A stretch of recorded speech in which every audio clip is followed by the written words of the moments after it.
Hello and welcome to a very special episode of Waffly Bollox. I'm Sarah, aka Awfully Waffly, and my co-host is MJ, aka Wrestletrash. And today we are joined by owner and booker of Revolution Pro Wrestling, aka RevPro, Mr. Andy Quildan. Hello. Hi, I'm glad you gave me an alias, Sarah. I was trying to think of what I could be with all of that. It's it all comes from originally our usernames had half of the waffly and bollocks in our usernames, and so it kind of made sense the name of the podcast. And then somebody got their account suspended, and now it doesn't make sense anymore. But there we go. Well, with words like bollocks knocking around, I'm not surprised. So, Yeah, terrible, terrible behavior. We are talking to you at, I was going to say, probably one of the most busy parts of your calendar, but I think this year for RevPro, there's not a non-busy part of the year, is there? no, I think that it's kind of self-imposed, so I can't try and play the victim card really. But yeah, our goal has been to continue growth consistently. And a part of that means running more shows, and running more shows requires more work. I wish I knew the person who did the scheduling, because the last few weeks have been an absolute nightmare. Yeah. So note to self, try and spread it out, spread out those northern excursions a little bit, or knock them onto each other to make a bit of a tour rather than going back and forth, back and forth. But looking forward to being back in London. As a Northern fan, I have noticed that it goes like Sheffield, Coventry, Wolverhampton, Doncaster, whatever, quite close to each other, and then we get nothing for a month. So yeah, like I would also like to complain. Yeah, it's annoying because like the schedule gets, well, the bulk of the schedule gets put together. We start putting together the schedule for the following year normally around September, October time. So the bulk of the schedule gets put in there, and then from that point on, when we add shows, it's kind of like a where we've got space in the calendar, but you have to marry it up with where venues have space in their character as well, which can sometimes lead to, the stuff like that where we're going all over the place. There's no rhyme or reason. And But it's one of those things, needs must. We used to run shows based around availability of international talent, for example. So we wouldn't book a venue, we wouldn't really know. We'd say, oh, we're going to go to York Hall around the summer, one time in the summer, and then we'll just try and find the availability of the talents we wanted, and then we'd go back to York Hall and try and get a date around then. And then sometimes it wouldn't work out, sometimes they weren't available, so then we'd have to scramble for another venue.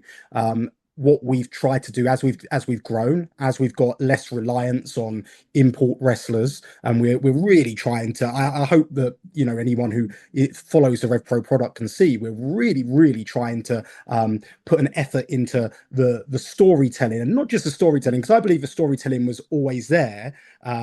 But we're trying to make sure that the storyline telling is there throughout every single show we run, and we're trying to make it easier for fans to digest that information, and easier for fans, if they want to stay on top of the information, to varying degrees. So after every show now, myself and Dave Bradshaw, do a wrap up. We have a RevPro recap where in about 5 to 10 minutes you can kind of get the results of the show and what happened. Prior to every show, we do a previously on RevPro. And obviously, you can watch the full shows in full form, live and on demand on RevProOnDemand.com. So what we're really trying to do is put that focus on the storytelling that we're doing, and then that, in essence, we hope will kind of get people invested in the product, so we can rely on our stories to sell tickets rather than special attractions. And of course, we still have special attractions, but I feel like a much more sustainable method of kind of running events is to not have to rely on certain talents, because as history has dictated, and the fact that we are an independent wrestling promotion, and by its very nature, we will always be a stepping stone for bigger and better and more financially rewarding opportunities for our talents, which we would never begrudge at all. But it just means that we can't guarantee that we have the talents, but we can guarantee that we have top level talent by ensuring that it keeps coming through, and we can guarantee that we can tell compelling stories. So we're hoping that that's a good backbone of what we're trying to produce. So that's a very long way of me saying now We just book the dates and we trust the process in terms of we will have the stories in order to deliver a show worthy of the event, the venue, etc. I always wonder with things like independent wrestling where you don't have, a TV deal, how you manage that because some of the crowds at live-in shows are presumably locals, maybe don't watch every single show, maybe they just come to the one near them. So yeah, you've got to make sure that that story is something that they can pick up on the fly. Yeah, so Mm. the goal is we run a show which if you don't watch any of the above, any of the stuff I've just mentioned, you can just go and as a standalone show, you can enjoy yourself.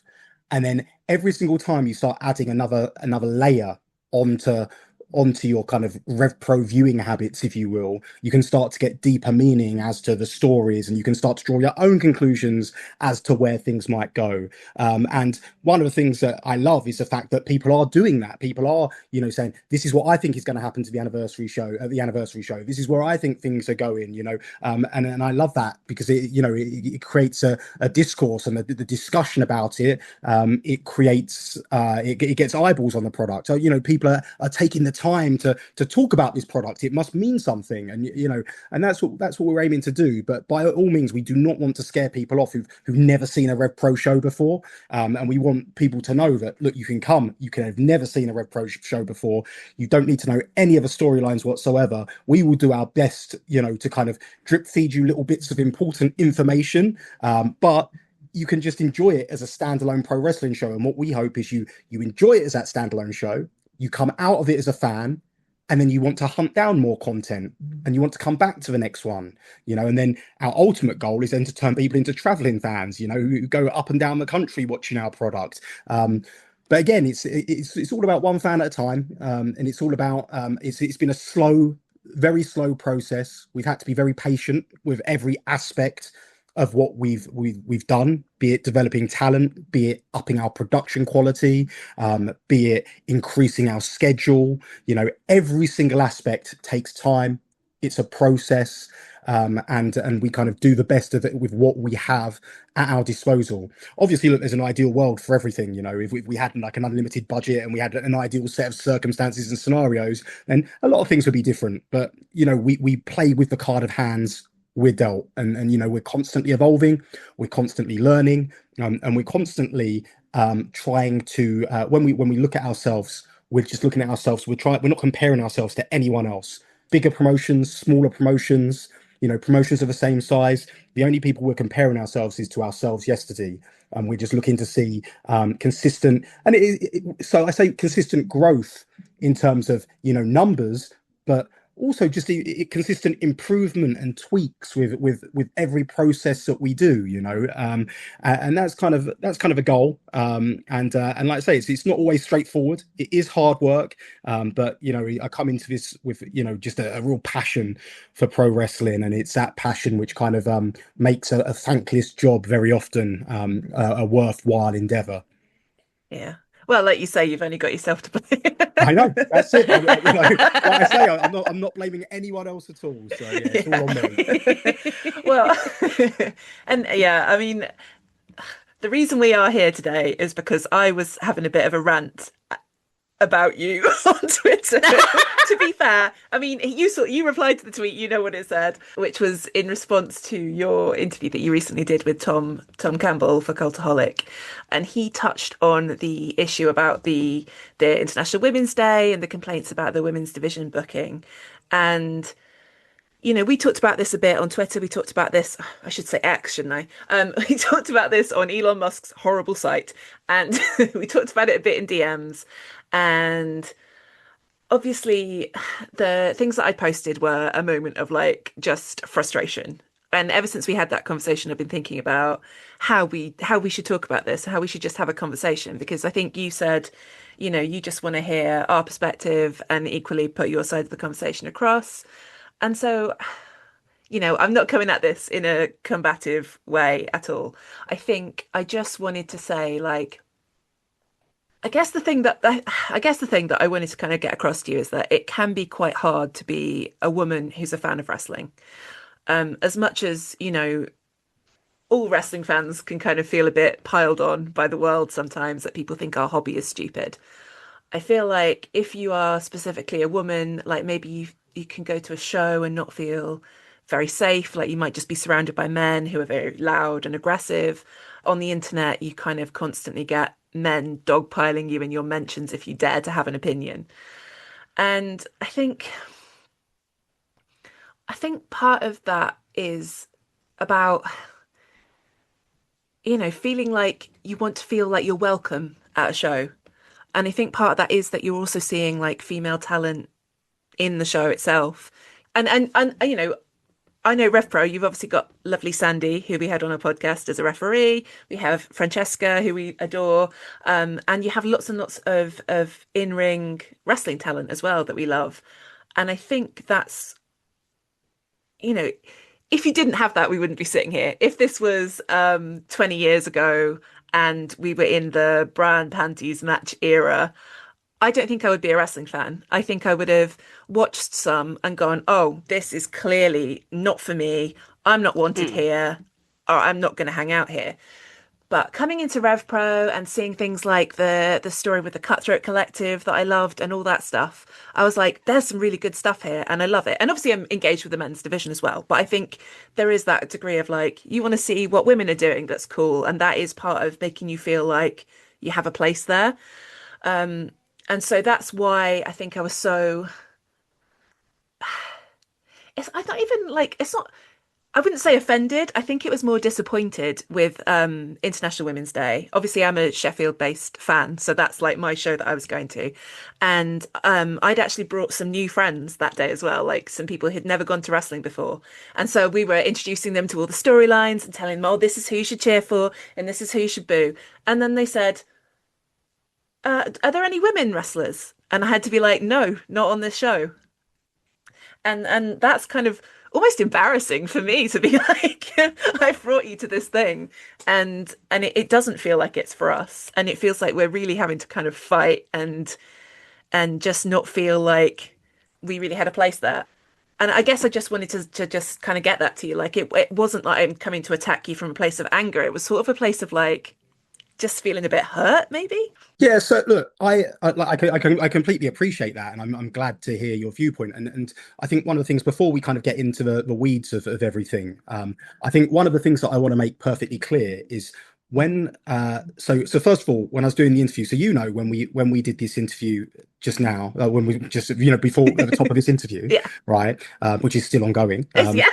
You said to me, you said, is there anything that you don't want to discuss? Hmm. Is there any questions you want me to avoid? And I said, no, ask what you want, right? I don't know. Obviously, I knew, broadly we were going to touch on this discussion because obviously that's what brought us here. But, Yeah. even in that, I said to you, look, we're free to discuss any topic when it comes to RevPro.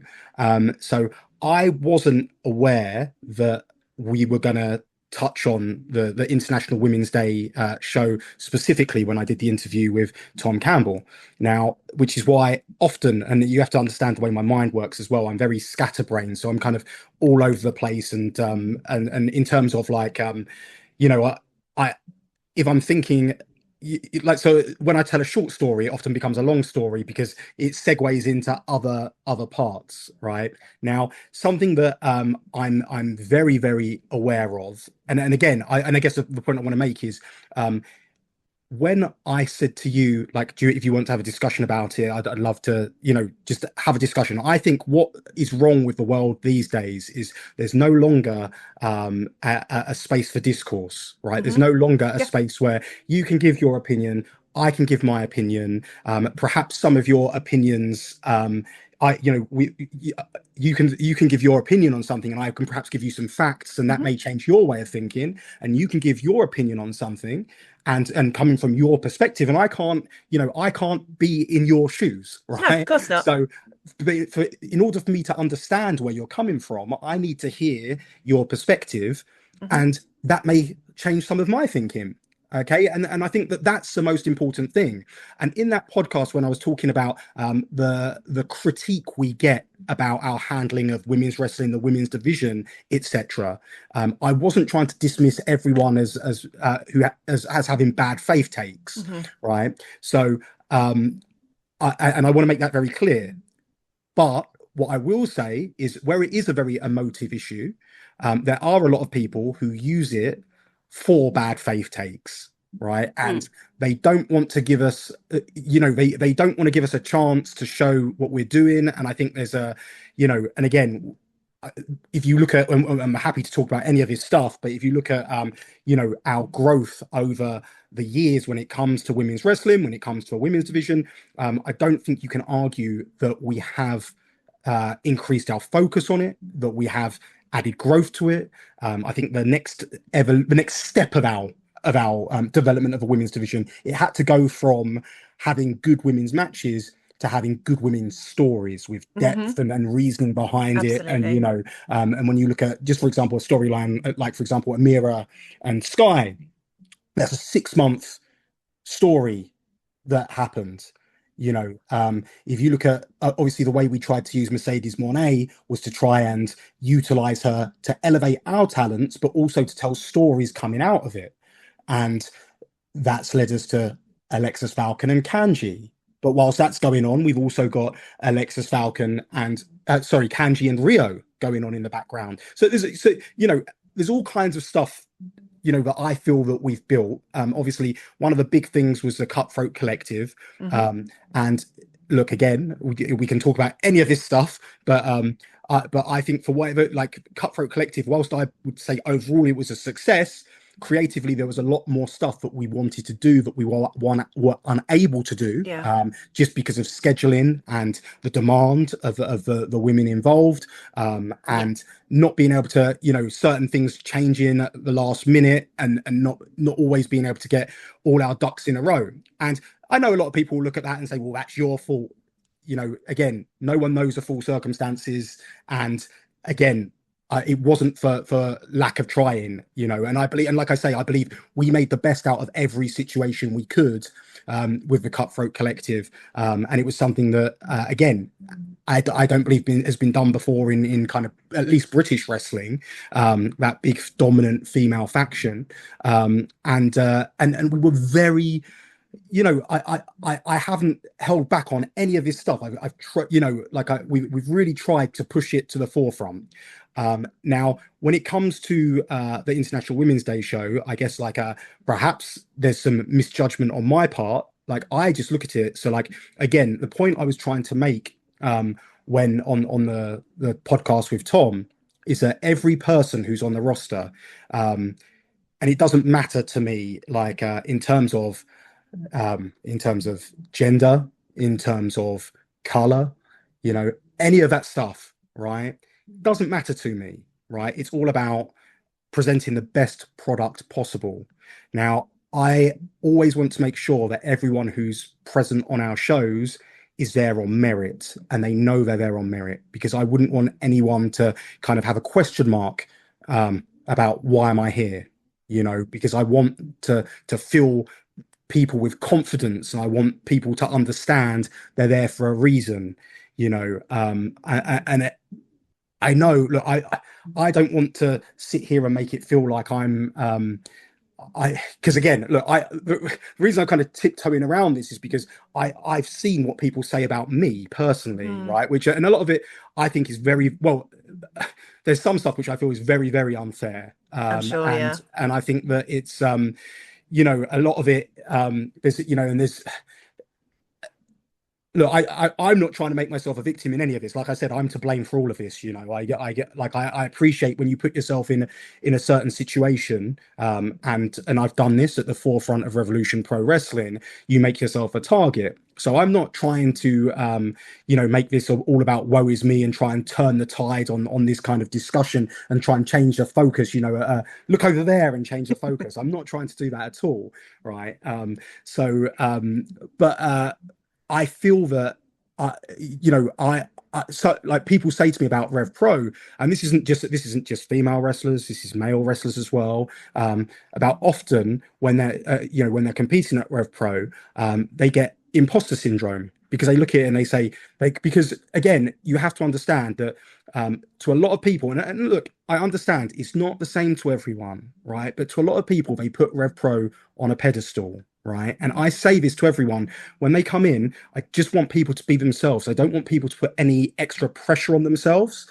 And I'm not saying it's anything because of what I've done with RevPro. I'm saying it's the fact is we have a lot of strong international relationships. We have a very strong on-demand service. We have a lot of accessibility to our product and a lot of eyeballs on our product. And with that comes a lot of pressure. And some Mm, people say, and we've had people across the years who've come in with a big reputation and haven't delivered. And the reason they haven't delivered is because they've tried to be something different from what they are. And what they need to understand is the reason why I've brought them into RevPro in the first place is because of their body of work. There's something about them which has mm, made me bring them in. And that's what I want everyone to know who competes on my shows, that they're there for a reason. Okay, yeah. so and I think that's just very important. And I wouldn't want to. And again, I'm someone who I always say I stand by my principles, even if I stand alone. And I wouldn't want to be someone who brings someone in just to tick a box, right? And Mm, that was my viewpoint. Okay, and that was where I was coming from with that show. Now, I hate the fact. I think the thing I hate more about anything is the fact that that one show in isolation was used to almost belittle and knock down all the hard work we've done in our women's division.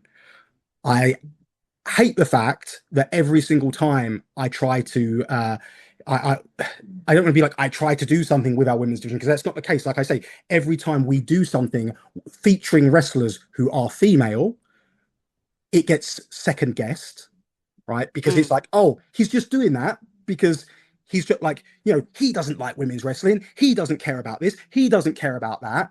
I hate that more than anything. And I think and again, the underlying sentiment of it all is that couldn't be further from the truth, right?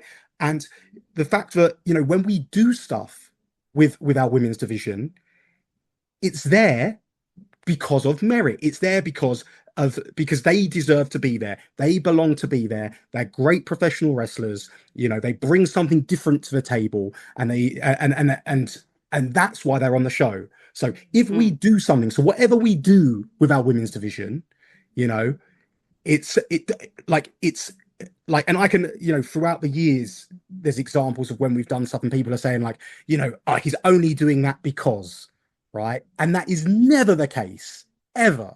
You know, like again, just one example I'll give is obviously we're kind of current, right? Is so we've just announced our women's Grand Prix, and there are people who are literally saying that I'm doing it to prove a point, right? And that point is that I want the show to fail to show that women's wrestling can't draw, right? Do you know like how No, ridiculous that doesn't that make any sounds, sense. No. right? And not just that, but this is my livelihood. This is my business, right? Can you Yeah. like You don't want to run a show that's going to fail. Why would you do that? right? Yeah, And yeah. Don't make and any sense. and again, going back to that point about like the reason why I do everything is all about the show, right? I'm not looking at it going, how many girls matches have we got on the show? How many guys matches have we got on the show? How many tag matches have we got on the show? Right? I'm not doing that. I'm looking at it about the show itself. And sometimes I might look at it and say, oh, we need another match with featuring the women's division because we don't have enough depth there yet, right? We need to start building up some more challengers, some more contenders. So that's why that might be a motivating reason to add an extra women's match. Mm, But that's no different to any other division within Rev Pro. So that was my viewpoint. That's why we did that. Um, and obviously, look, I think it's very easy to you can look at it and say there's a lot of people who say, well, these are just excuses, right? But that's kind of what can I say? I say it. I've been very consistent in my line, and that's every single interview I do, I tell the truth. Right now, I could come on here and try and throw and spin it like PR, right? And I could say, we've made and look, I want the reason I want to have this discussion is because I want to get across my viewpoint and I want to hear yours, right? And but I could sit here and I could just be like, I'm completely in the wrong. We will do better in the future, and kind of not believe the lines that I'm saying, right? Yeah, But yeah. that would be inauthentic, and that would be counterproductive, and that wouldn't help us achieve the end result. And I think I said to yourself, Sarah, in the, I believe that ultimately we have the same goals, just our the route to that destination may Mm, be a little different, right? yeah. And I'm more than happy to discuss any other any scenarios, the way you feel it should have played out, the way you think we should have done X, Y, and Z. I'm more than happy to discuss that with you, and I'm more than happy to tell you perhaps why I didn't do X, Y, and Z. Because, like I say, I'm a complete open book, and the last thing I want, genuinely, the last thing I want is to be counterproductive in this whole thing, because we are trying to build our Mm, women's division. We really are, like every other division, and not just that, but like you say. So I think this is a big part of it as well. Is that in terms of, look, because there is a broader discussion to have about women's wrestling. The fact that there is a much smaller number of women's wrestlers than there are men's wrestlers. I've seen myself getting the blame for that as well, given the fact that I operate two training schools. I can't drag women into the wrestling school. I'm afraid that's even more of a crime. So you know, but yeah, I completely understand where you're coming from when you say, you look back in the day when it was bra and panties matches, etc. And I can say to you, I completely understand why, because there's a pipeline for all of this stuff. Now, the reason why we have such a depth of talent right now, right, is because of during that boom. So, and this is why it's no coincidence that there's more male wrestlers, right, than female wrestlers yeah, it's about during. representation. So yeah, and which again, I take that and I say to you, look, you could take that show in isolation and say there's no representation, therefore you've knocked it back however much. But I look at it and I say it was one show, and I understand, and there was a unique set of circumstances surrounding that one show, right? And I feel like I'm kind of glad it happened, because it means we can have that discussion now about it, which before we may not have had the discussion. It would have Mm, just been like, yep, you've ticked that box, move on, right?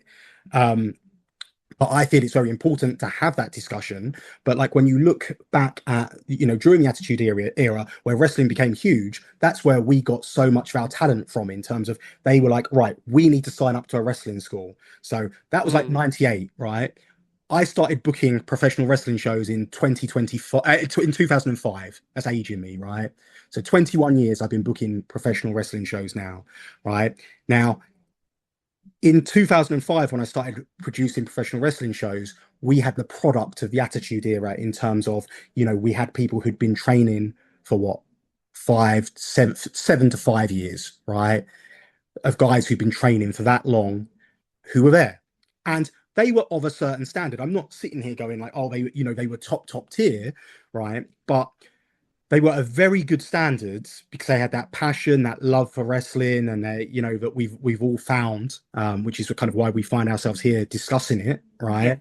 Um, and and as a result, they when the next generation comes along, they have a benefit to learn from those guys, and then you start to see those guys make it, and that inspires the next generation, right? Whereas with the women, it wasn't until it was taken seriously in the mainstream that started to open, main women's eyes, I guess, in terms of maybe this is a career I can pursue, Hmm. and then we start to see people filter through. But where I believe we are right now is, I think we're at that. So obviously every generation that comes through naturally gets better than the previous generation. I don't care what any old timers say on that one. I just believe that it's like, look, wrestling changes, wrestling evolves, but wrestling changes based on the past, Mm, and I think that obviously, look, we can still dip into the past, and we can still take from the past and learn from the past. But I believe, what we're seeing right now, and the reason why there is a depth of women's talent right now, is because of this. And I hate the branding, because but the women's revolution, right? yeah, yeah. Um, and I feel that was a huge thing that turned so many young fans Hmm. So young girls into fans, into trainees, into Yeah. wrestlers, right? And I believe that where we're at right now is, we're starting to see the fruits of that. And that's why again, if you ever listen to anything I say about Mercedes Moné, right, I meant it from the bottom of my heart. It was never, none of it was ever about a promotional routine to try and get, to try and sell tickets, to try and, obviously my aim's to sell tickets. I'm not going to say, oh, we're going to put Mercedes in this match. It's not going to be very good. Don't buy your tickets. But but I strongly believed in everything I was saying, and I still do to this day. And I believe Mercedes' body of work, on that independent run she's had, I think it speaks for itself. Yeah. But like, but just to see the way everyone was around her in terms of this is someone that they legitimately looked up to Hmm. as they were growing Mm, up, and now they're becoming peers with her. And I think that you can see she inspired a generation. And yeah. I think the most beautiful thing about it is, and in terms of the talent development and everything, is she was able to give back, Hmm. right? And I think across the years with Revolution Pro Wrestling, we've been about our wrestlers giving back. And something that I've always tried to stress is, how lucky we are. Because when I grew up in UK wrestling, um, the the imports that would come over would be WWF superstars who, were long past their prime. They had their greatest hits and they'd just run through their greatest hits. And look, for me as a Yeah. wrestling fan, there was absolutely nothing wrong with that. I loved it. I had some of the times of my life, seeing the Bushwhackers, and Marty Jannetty, and Virgil, and people like Honky Tonk Man, Greg the Hammer Valentine, Jake the Snake, all of those guys, right? I had the time of my life seeing them run through their greatest hits. But I don't believe that anyone who shared a locker room with them during that time would have benefited from their years of experience in Yeah. professional wrestling. And I think that what we've been able to do is, if you look at the people we've been able to bring in over the years, like, so, say for example, Hiroshi Tanahashi, Kazuchika Okada, Shinsuke Nakamura, when they've all been in their prime, AJ Styles, guys, when they were in their prime, right? This is not a washed up AJ Styles. This is AJ Styles in his prime as the Yeah. IWGP World Champion, right?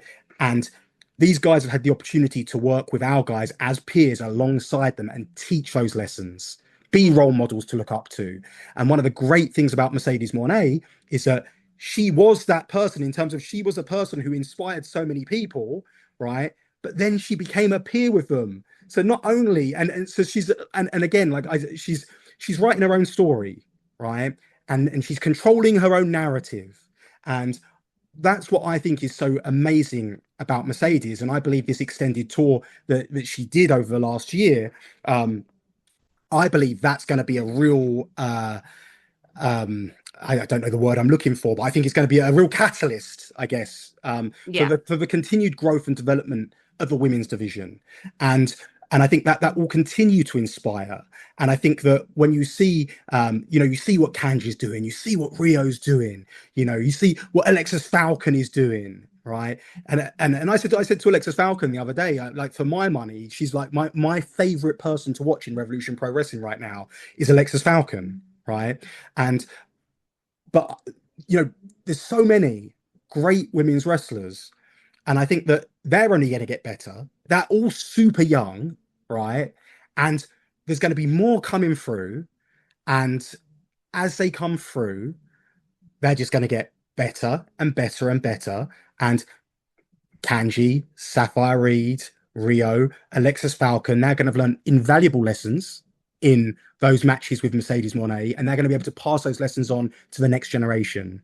And that's what and again, I think the reason why I'm so passionate, and again, it may come across as me being defensive, but I'm being defensive because I genuinely care. And if I didn't care, then I wouldn't, I wouldn't try to argue my stance, my points, etc. We have also, again, in our international relationships, Zoe Lucas, Amira Blair, Kanji, they've all gone to CMLL, and they've had an opportunity to work in CMLL, work in Arena Mexico, spend a couple of weeks in the dojo in CMLL as well, learning another style of professional wrestling. And I think that that's also very important, and we continue our relationship with CMOL, and there will be other women going across there in the near future, and I think that again, that's another piece of the puzzle in terms of the growth, the experience, etc. So it's like, to me, I feel like a lot of it. Um, I feel when people are, again, I'm so conscious not to turn this on people going in on me, but Yeah. but you have to understand that that's what it feels like sometimes. Um, and I think that, if they could see the work that goes into this, and how much I care, and like, I think that people would have a very different interpretation Mm. about what we're doing. I think, I get that it must be difficult for you to not take a lot of these things personally. I feel like sometimes, when we're going, oh, Tony Khan or whatever, it's kind of frustration at the situation as a whole. And you, as the promoter and booker, you are kind of the guy that gets that frustration targeted at you. But also, you're the guy that can do something about it. So, Well, yeah, you but know, I feel like I'm the guy that's trying to do something about it, and I feel like every time that I try to do something about it, like I just get knocked down and knocked down and knocked down. I get like, there's again, I can talk about anyone and anything, but like, but there are people who actively, it feels like actively don't want me to succeed, which then is a detriment to what we're trying to achieve. So yeah. I think that's a very hard part about it. And look, I part like net well now, I just wish I'd gone against, for that one specific show. Like with the benefit of hindsight, I'm just like, like people are saying, put anyone in, just get any two girls. So So on that, so I know that that was a way to interpret what some people were saying is just get someone, but I feel like on that show you did have someone that wasn't able to be there. I think was it Guido maybe, and we had Tom Thelwell for the first Oh, time. but so again, I understand that. So look, so I kind of want to kind of let you, so where that happened. So so we had our Revolution Road tournament. So Hmm. this is again when it comes to booking longer stories. So what we did was, so the week prior, so I was aware this was happening, and the week prior we put our Women's Revolution Gauntlet on the show, Hmm. right? And as a part of that Revolution Gauntlet, so they were given the most time on the show out of anyone. They were given more time than they were given more time than the match actually went. So so just to put that in perspective, and I want to say, like, I don't, the women always get, in terms of times, I will always make sure the times are fair, right? I never go in there and ask for shorter matches. So I think the match was the longest on the show. I've not looked at the times, right? But I think the match was probably the longest on that show. But they were also given more time than they had, right? Now, the reason why we did that was because that essentially took the place of two matches on the show. Now, originally in our Revolution Road tournament, we were supposed to have two matches at Porchester Hall, two matches in Sheffield, right? And we obviously had to get the tournament done to get to the point of the Revolution Rumble. Hmm. So basically what I did was I put a third tournament match on Sheffield. So I took it away from Porchester Hall, gave it to Sheffield, and then extended the time in terms of that women's gauntlet, um, to take the place of essentially two matches on that card. So that is why that happened. Now, when I think it was Tom Felwell replaced Jack Morris on that show, but that happened on the day. So it wasn't like it wasn't a case of Jack Morris said to me, a week prior, oh, I can't make that show, right? It was a case of TK Cooper was already en route to the show. He was already in the tournament. Jack Morris told me I was like maybe 30 minutes from Sheffield when Jack Morris told me he couldn't make the show, right? So in that circumstance, what I had to do in terms of finding a replacement was someone who could work TK Cooper in the Revolution Road tournament. Hmm. And Tom Felwell is someone who, I have been watching for quite some time. And he's someone who there was never an opportunity to kind of give him a little run out, a tryout, so to speak, to see how he would get on, right? Because um, very often when we bring in new talent, what we want to do is we want to kind of put them on with someone we know, right? Because again, you put two unknowns with each other and it doesn't go the way you want, it's very hard to judge, where the I don't want to say where the Mm. fault lies, but you want to Yeah. kind of, if you put someone on with someone is going to deliver, you can see how that person does against, someone right? Someone Mm. whose opinion you trust, so you can ask them afterwards, you know, was that a fluke? Were they good? Mm. And so he was someone who, we'd been looking at for a while, and he very regularly travels to shows with the Young Guns. So in that situation, what I did was I picked up the phone to the Young Guns, Luke Jacobs. I called him. I said, "Is Tom planning on coming to the show with you today?" "Yes, he is." "Excellent. Make sure he brings his gear." And that's how that came together, Yeah. right? So it wasn't a case of, like, oh, you knew someone wasn't going to be on the show and you've kind of put, so you could have put a women's match on that situation, and you've put in an unknown person on that in that situation. Like I say, Tom Felwell's someone we've looked at for a long time, and I think that Tom Felwell is someone who he delivered against TK Cooper and he's continued to deliver since that point. And so again, like I understand why you kind of look at that and you can draw that conclusion from it, but there was no malice behind it at all. It was just a case of we had to, in terms of the story where we were going, we had to get to the end point of the tournament. TK Cooper was already on his way, right? And we were 30 minutes from Sheffield, so Yeah. it's one of those Yeah. situations. Like you say, that this one show obviously is like the glaring one because it didn't have any women's matches on it. So we can kind of go back and forth on that one show. But I think, and also it happened to be International Women's Day, which kind of made it feel worse. Like it's like if that had happened any other time, you maybe would have been but like, oh, again, that's and, disappointing. but I want to say, but again, it wasn't like that was malicious in any way, shape, or No, form, no, no. right? It just looked bad. It Yeah, just looked. and like I say, like, because I'm never coming into something with the PR optics in mind. Like, I remember, look, I open up a can of worms here, but I remember, back in 2020 when Speaking Out happened, when all these promotions are coming out with their safeguarding policies, right? And it was like a case of, people were saying, "Where's your safeguarding policy? When are you getting yours out?" And it's like, hang on a minute. A safeguarding policy is like essentially a piece of paper, right? It's not the piece of paper which is going to dictate whether professional wrestling is a safe space. Most of the people who rushed out these safeguarding policies, had no concept of what safeguarding actually meant and was, etc. And it Yeah, was it a needs to case be of, better thought through right, than just putting out, oh, well, we're going to do this, this, and this. You need to think about it before you do it. absolutely. And there were so many people who were like, "You need to get that out," and it was like, you know, I could have got something out, boom, like that, to essentially shut people up, but there wouldn't have been anything behind it. There wouldn't be, Yeah, there wouldn't be the thought process, and I think that is one of the most important things, right? And so when I say to you, like, when we look at it and say, look, I completely get the optics, and I've made a rod for my own back, and it would have been a lot easier for me to have been like, yes, we need to have a women's match on this show, but and I hold my hands up and say, look, it was a mistake, right? But I can't I can't go back in time and change things. But also at the same time, I can't tell you that my thinking, my thought process behind it was wrong, because again, my thought process behind it was about putting the best foot forward.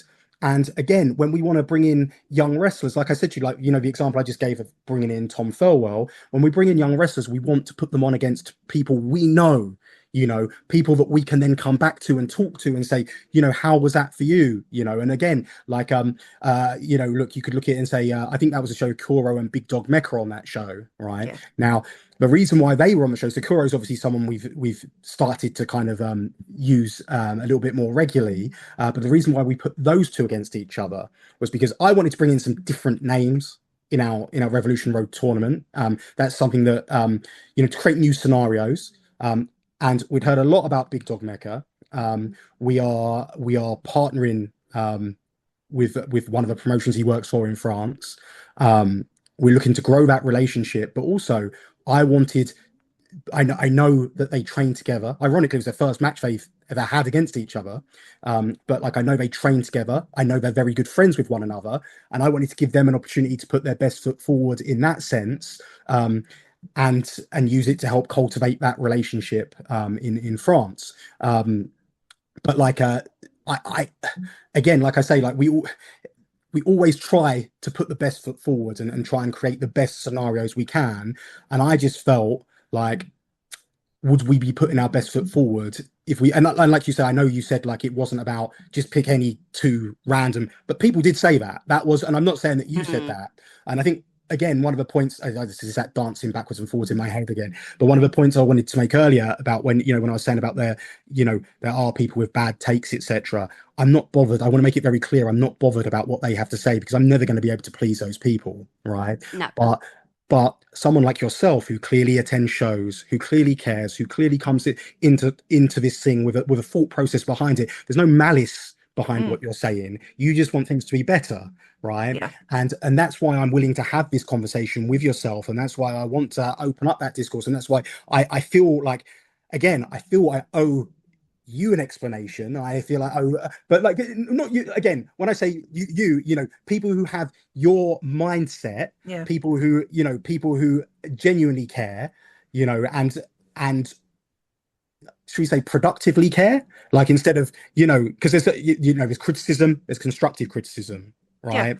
And you have to be able to differentiate between the two, right? And I feel like it's very easy, like anyone will tell you, and I'm sure you may get it in your podcast, I don't know, but like but like you can have 100 pieces of positive feedback, but it's that one piece of negative that Yeah. that gets you every single time. And I think that it's just human nature, right? and Mm. and and I think that it's a good thing that it gets you because it shows you care, right? And we obviously have to try to train ourselves to kind of shut out that noise, but it can be very hard because often you want to find out feedback about your product, but it's so hard to find feedback because if you're looking for feedback, amongst it, you will see just Yeah. negativity as well as the constructive. So it's very hard when you get in the weeds, especially when you, like I say, you care so much. Yeah, absolutely. I think and from our perspective, like it is frustrating when we are saying things about, you know, that we're disappointed or whatever, to feel like it is getting drowned out by that bad faith stuff. You kind of think, Yeah. how do I get this opinion to a point where, it's heard in the way that it's intended rather than just, and what is good, nice now, like I can look you in the eye over Zoom, but like, and it's not just like, obviously X, formerly known as Twitter, is not the greatest medium for nuance. So I think Mm. there's a lot of stuff there. I think that's what I was going to say. It was like why I'm glad you've come on because it's like I think it's easy to conflate the two. Like there are plenty of good faith criticisms on social media, but there are far louder negative opinions who are just being arseholes, basically. So it's good that you've come on so we can sort of have that conversation. So it's not, because none of any criticism we have is from a bad place. It's about really just wanting things to be better and wanting like RevPro as a whole to succeed as well. Like, Yeah. because we're like fully behind it as well, so it's not. I'm like I said, I'm glad you've come on because then we can have that conversation and it's not, we just want to make it clear that it Yeah. isn't coming from a place of bad Yeah, look, faith. well, I can feel this. So, like, it's not like I say, like, I wouldn't have volunteered to come and have this discussion with you if I felt that it was going to be used any differently than that. And like I said to you, like, all I want, you can ask whatever you want. You can agree with me, you can disagree with me. I'm not here to try and change your opinion, and feel free to challenge me on any of the points that I'm raising, because I don't want it to any way to feel like I'm shouting you down in any aspect of this. But like, all I asked was we don't take anything out of context, because I think, Yeah. again, like, I saw like a review of my interview with Tom Campbell, and I was like, but it was like a bullet point list, and I can't remember how it was worded, but basically I was like, I didn't say any of those things. Oh You're no. like it's been taken completely out of context, and then you get people who then don't want to listen to it, and Mm, then they can't get the actual context, and you get people who go into it with a prejudice. And I think that that's, if you go into something thinking I'm going to think about a certain person in a certain way, very often their points will be misconstrued, right? and Yeah. and that's why Yeah. I just felt like it was important that we humanize it a little bit, because like I say, like I see your I saw your posts, and I was like, wow, like you look at it, and again, if you so we can have this conversation now, right? And you could say those exact points to me, right? Yeah. Those exact points. You just read them out in the Read it tone out. in the tone of in the tone of voice that you meant, right? And it comes across entirely different to how it does Yeah. on an mm. online platform. Absolutely. And like I say, I'm very aware of that fact, and that's why, again, that's why I'm happy to have this conversation with you. Yeah. Well, to go back to something you said as well, like I feel like if I come to a RevPro show, and I've only been a wrestling fan for like 3 or 4 years now, so I'm very new to it. Obviously, having gone to lots of RevPro shows, I am now very familiar with the talent that you usually book.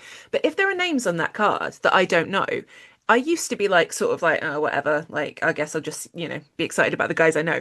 Now I'm at a point where I'm like, oh, this is a new person that Andy's booked. Like I'm probably gonna love them because like you've introduced me Yeah. to so many wrestlers that I love that I think maybe like I can trust your taste to some degree, right? I could be like, if Andy has booked this person, if he thinks they're worth booking, then I'm going to love them. And so that's why I kind of I put the responsibility on you in a way of like, bring me some more female wrestlers that I'm going to love. Like I trust that Yeah. you're going to be able to identify those people who, and maybe they are young and maybe they are relatively inexperienced, but like you see that spark, and I think wrestlers often talk about how nothing compares to actually being in the ring, like wrestling in the ring, like performing in front of a crowd, doing those matches. That's where you get the experience, right? So I feel like we need to be making sure that those opportunities exist for young female wrestlers as much as they do with young male ones. Like you've got so many exciting like young male guys at the moment. Like you've got like all the contenders division. Like I love seeing them on a card now. I know that that's going to be really fun.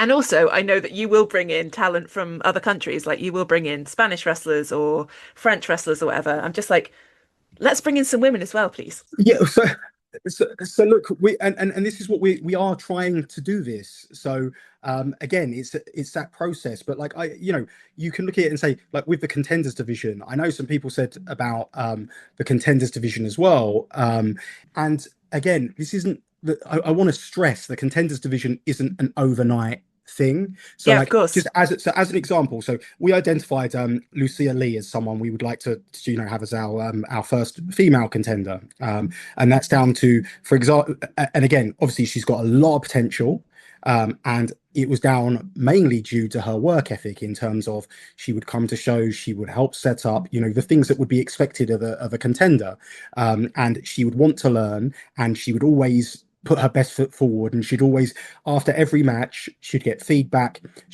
and the next match she would come and she would step it up a level, Mm, right? Now, unfortunately, she got injured, yeah. so we weren't able to continue the journey with her the way that we would have liked to. But obviously, in the future, we absolutely want to, work with Lucia Lee again and get her kind Mm, of back in the game as soon as she's kind of fit and ready and able to do so. But with the contenders division, it's a very long process. So you look at like an Isaac Murray, he's a very young kid, right? But I first met Isaac when he was like 7 years old, right?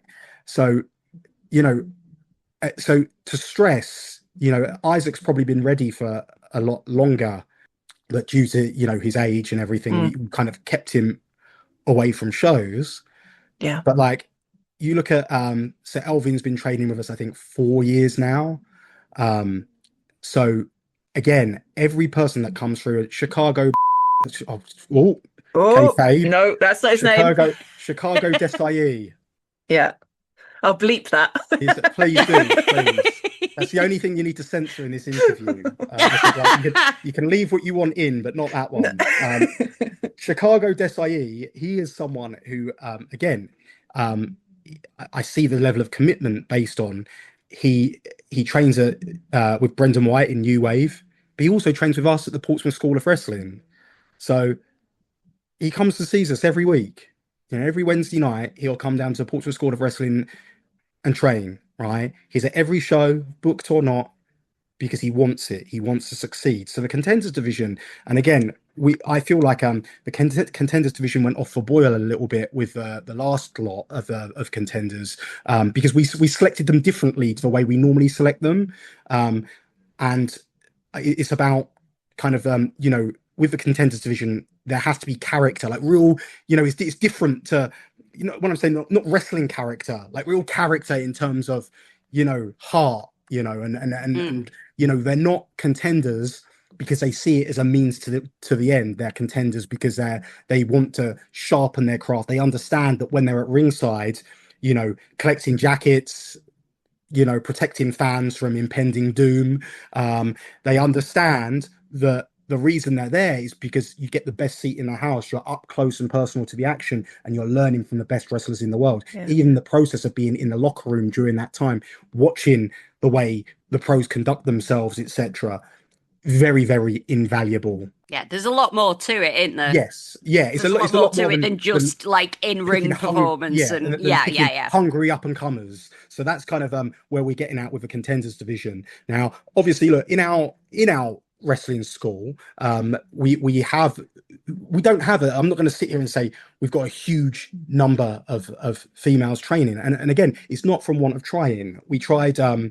We did try, and again, we've not done anything like this in London because I feel like so Nina Samuels has got like an all women's class going at Playfight, and I think that's a very good thing, and I think that's going to be one of the that's going to be, again, you start to get that pipeline, and Nina Samuels is someone whose opinion I absolutely trust, and if she comes to me, a lot of the times I've said to her, like, can you recommend any girls to come forward? So like, even for example, when we're doing the early days of the Cutthroat Collective, and we needed people to help get the Cutthroat Collective over as a dominant force, I'd go to Nina Samuels and say, can you recommend me any talent to put in this position?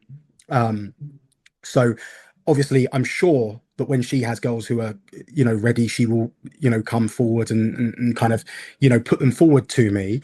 At our school we've got a couple of girls. We've got one who's just come through our teens class, Crystal Midnight her name is, Nice. and she's like, look, she's again very young, and it's going to take time before she's ready to kind of make it on shows. And there's a lot of, and I want to stress as well, if you look at from our training school, the people who've trained with us over the years, you've had like Jamie Hayter, Bobby Tyler, Zan Phoenix, Zoe Lucas. Those are some of the girls that have come through our training school and kind of gone on to make it, or stick to it, right? And so it's not like it's again, we can only work with people who come through our doors, right? Yeah. But again, I feel that we work very hard, and if someone's going to stick it out, they will make it if they've got the ability. And we've got one girl who she made her debut on our last Contenders show called Skylar Starr, and she is look, again, it's because the process of developing talent is, there's no sure things in professional wrestling, right? But if she sticks to this, and if she continues to take the right advice, and she continues to work with the right people, and whatever, doesn't rush it, again, she's good enough to go on a ton of shows right now, in terms of levels around the country.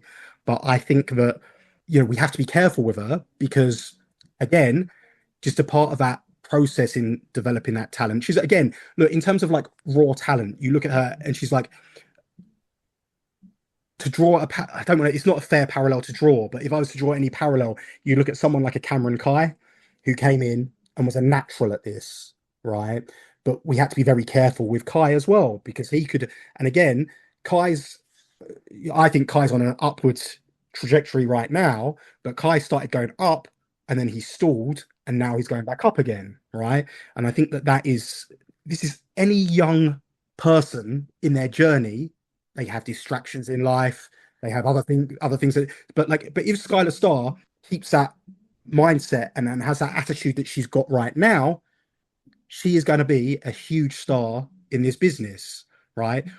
I could have put her like it wouldn't be fair on her to throw her in that At the situation, deep end. Yeah, right? yeah. But like, but she is someone who would be capable, right? And then if you look at, and again, Maya Matthews, another example, right, of someone who we developed from through our training school, from junior class and whatever, and then Maya Matthews had other things in her life she wanted to, go and pursue. And that's, again, that's absolutely fine. But I would argue that we did a very good job in training Maya Matthews, and we did a very good job in trying to, make sure she came through the right way, and make Yeah. sure that that you know we put Maya with the best wrestlers alongside. So we had Alex Windsor work as her mentor, because we felt very strongly about, Alex Windsor's position in professional wrestling, the way she's looked up to by so many of our women's division.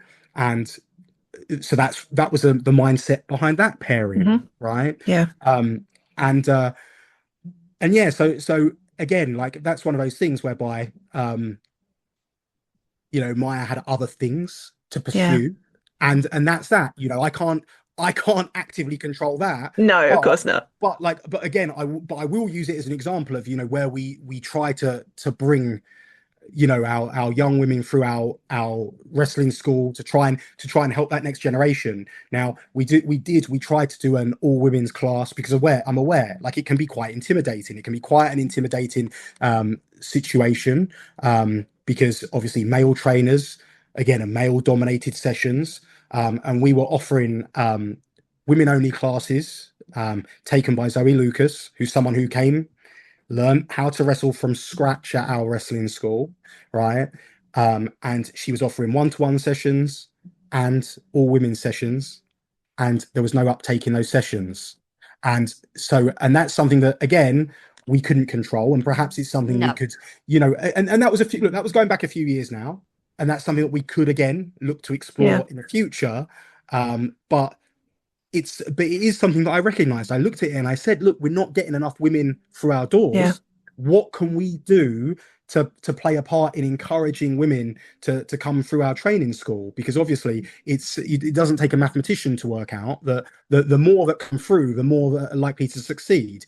If you look at the Exactly. numbers, if you look at, for example, our wrestling school, like across the two wrestling schools, we probably got about maybe 300 active students. Oh, wow. Of those 300 people, and again, it's not training concurrently yet, so it's not, we don't have 300 regulars. We probably have like 30 of them are dedicated and come all the time, and you've got probably another 50 people who come once every couple of weeks. You got another 50 people who come once a month. So again, Mm. you might have another 50 people who come in, they have like a 6 week dedicated period, and then we don't see them again for 3 months, right? Yeah.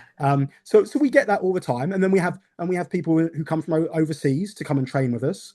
So so probably of those 300 people that come to train with us, probably who are active, maybe 20 are going to make Mm. it, right? So those are the numbers you're dealing with. And then when you look at it and say, across for example, I can speak more on our Portsmouth school because I'm there a lot more regularly. But in our Portsmouth school, we've probably got maybe 5 girls that train with us.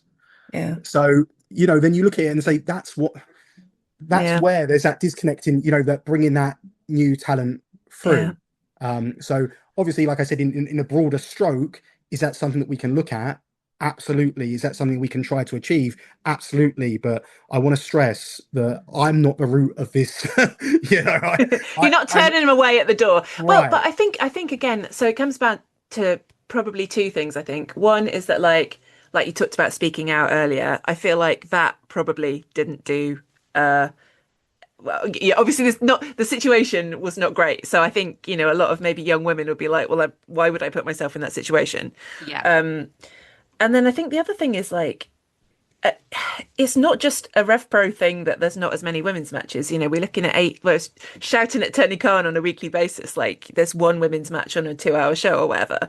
And I think there's this almost this perception that like there can only be one women's match, and so all the women are kind of competing for that time. So rather That than one being spot, like, yeah. there's 8 matches on a show, you're kind of going, well, there's one match on a show, and if I'm not in that, what's the point? And I think that that's kind of the danger that you have. This happens a lot with the idea that, there's one woman in an office or there's one woman on a team, and it's like, you get your one shot. It's the superhero cliche, right? You have Yeah, you yeah, have your team and you one woman, and so it's like there's one yeah. woman spot, and so why would anyone else bother to try? So I think it's a self-perpetuating cycle to Look, a degree. yeah, and absolutely, and I get that, and I guess a lot of the.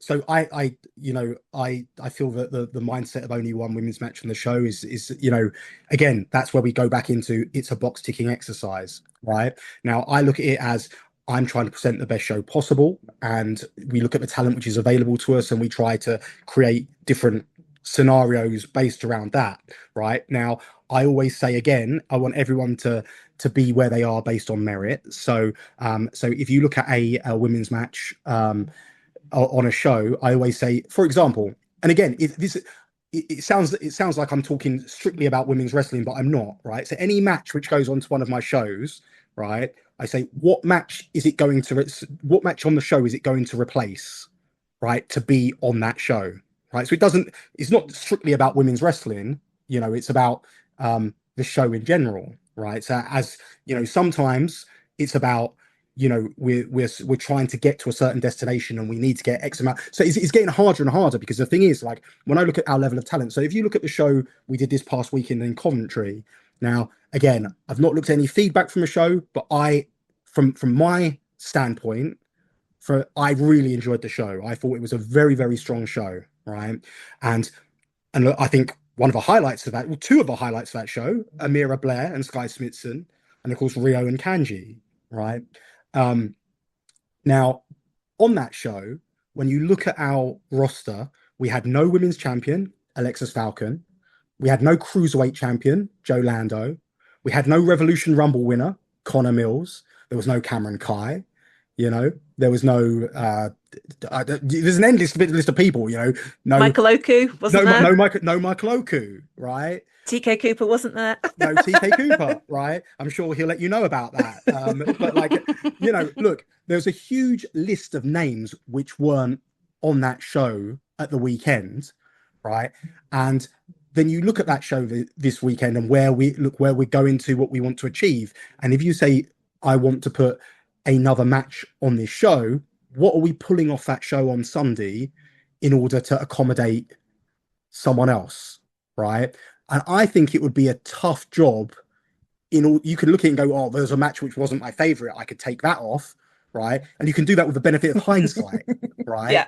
But in terms of where we're headed and what we're doing, what match can we take off, right?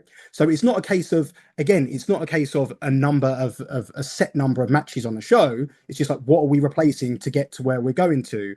And when you've got that, it's a nice problem to have when I'm juggling all of his talent.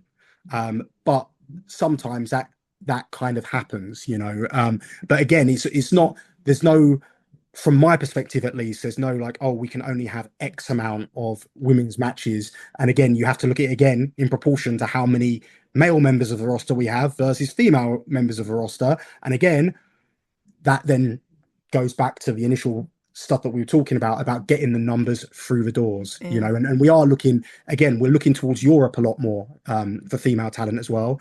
We've seen JGU come in and do great. We first were introduced to JGU in Paris. No, not Paris, sorry, Lyon. I'm just like France, Paris. I'm an Arsenal fan as well, so I've got Paris Saint-Germain on my mind. But yeah, in Lyon, we were introduced to JGU. She did an exceptional job. And again, it's one of those things. She came in, she wrestled Nina Samuels. That same philosophy I spoke about in terms of, we put them on with a pair of hands that we know, right? And she did a great job. And she's added another element to our women's division. And it's been great to be able to bring JGU back to the UK. This coming Sunday, we've got Alice Inc. making her debut. Excited about that. Alice Inc. She's someone who, again, it's that Mercedes Moné effect, but Alice Inc. obviously she wrestled Mercedes Moné, right? And that's where I first saw Alice Inc. Right? So Alice Inc. is going, she's competing against Alexis Falcon again. That same process. So I'm just trying to show you I'm consistent with what I'm saying here. Yeah, yeah. You know, she's coming in, she's competing against Alexis Falcon, someone we know, right? And it'll be great to get a read on Alice Inc. But I'm sure she's going to excel. You know, this is I guess maybe a Tom Felwell situation in terms of she's someone who we've had our eye on for some time now since she had that match with Mercedes. I think it was Body Slam wrestling in Denmark. So since that time, we've kind of had our eye on her, and now it's a good time to bring her in to that environment. So example of bringing that talent in, and then this is where the depth comes into it, because again, the more we bring in wrestlers and they resonate with the people, the more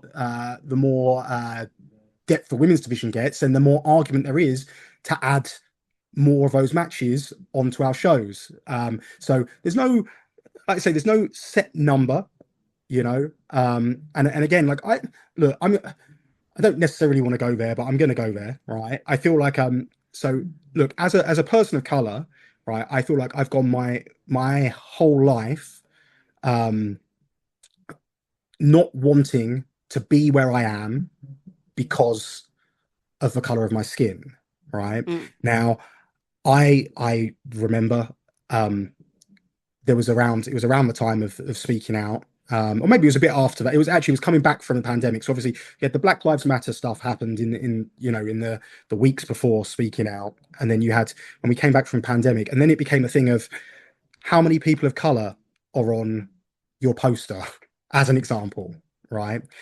And I hated that. That made me feel so uncomfortable, that discourse, right? Because I understand the sentiment, right? Because representation matters. And I spoke earlier about, I support Arsenal. My whole family supports Tottenham, and I always say that when I started supporting Arsenal were playing Tottenham. It was on the TV. My dad's family, side of the family, were all around our house, and I decided I wanted to support Arsenal. Didn't know why. Part of me says like I like the red kit, but the reality of the situation is there are a lot of black players on the Arsenal team. Right. And if you look at the culture, the history of Arsenal, there's always been a lot of black players on their team. Right. So I look at that and say, perhaps that's a reason why, that representation. Yeah. I look at the wrestlers who were my heroes when I was growing up. I look at Ron Simmons. Right. My friends used to always joke, why do all your favorite wrestlers are black. Right. And I could never compute why. Right. But you see someone who looks like you, and then that attaches you to that. And that's not to say, again, my favorite wrestler of all time was Bret Hart. So it's not to say, it's only that, but that is one of them. That is one of the factors, right? Now, so I understand that representation matters, but on the same note, I would never ever want to be in a position because of the color of my skin. Right. And I would never want someone, again, I would never want someone to go to and look at a poster and go, black, white, yeah. white, female, yeah. And we have to tick all that to me it just feels inhuman. Yeah, right? I agree, but I think sometimes, like, when there's no women on a show, it's very easy to count that without. Yeah. But again, look, I agree with you, right? And that's what. But again, I think that's kind of all. I guess what I'm saying is, like, on that broader stroke is, going back to that, being on a show because of merit, right? So I've got no issue. Like, obviously, it's great to have representation on your poster, right? But you're not on the poster because you're ticking that box. No, you're there, right? Because you're the best. You're there because you're the best. You're there because you've invested in yourself. So you've got great looking gear, you've got a great physique, you've got an intangible that makes people see a poster and say, I want to go to that show, right? And look, obviously having like I say, like, having that representation is great because it can reach out to all different races, all different genders.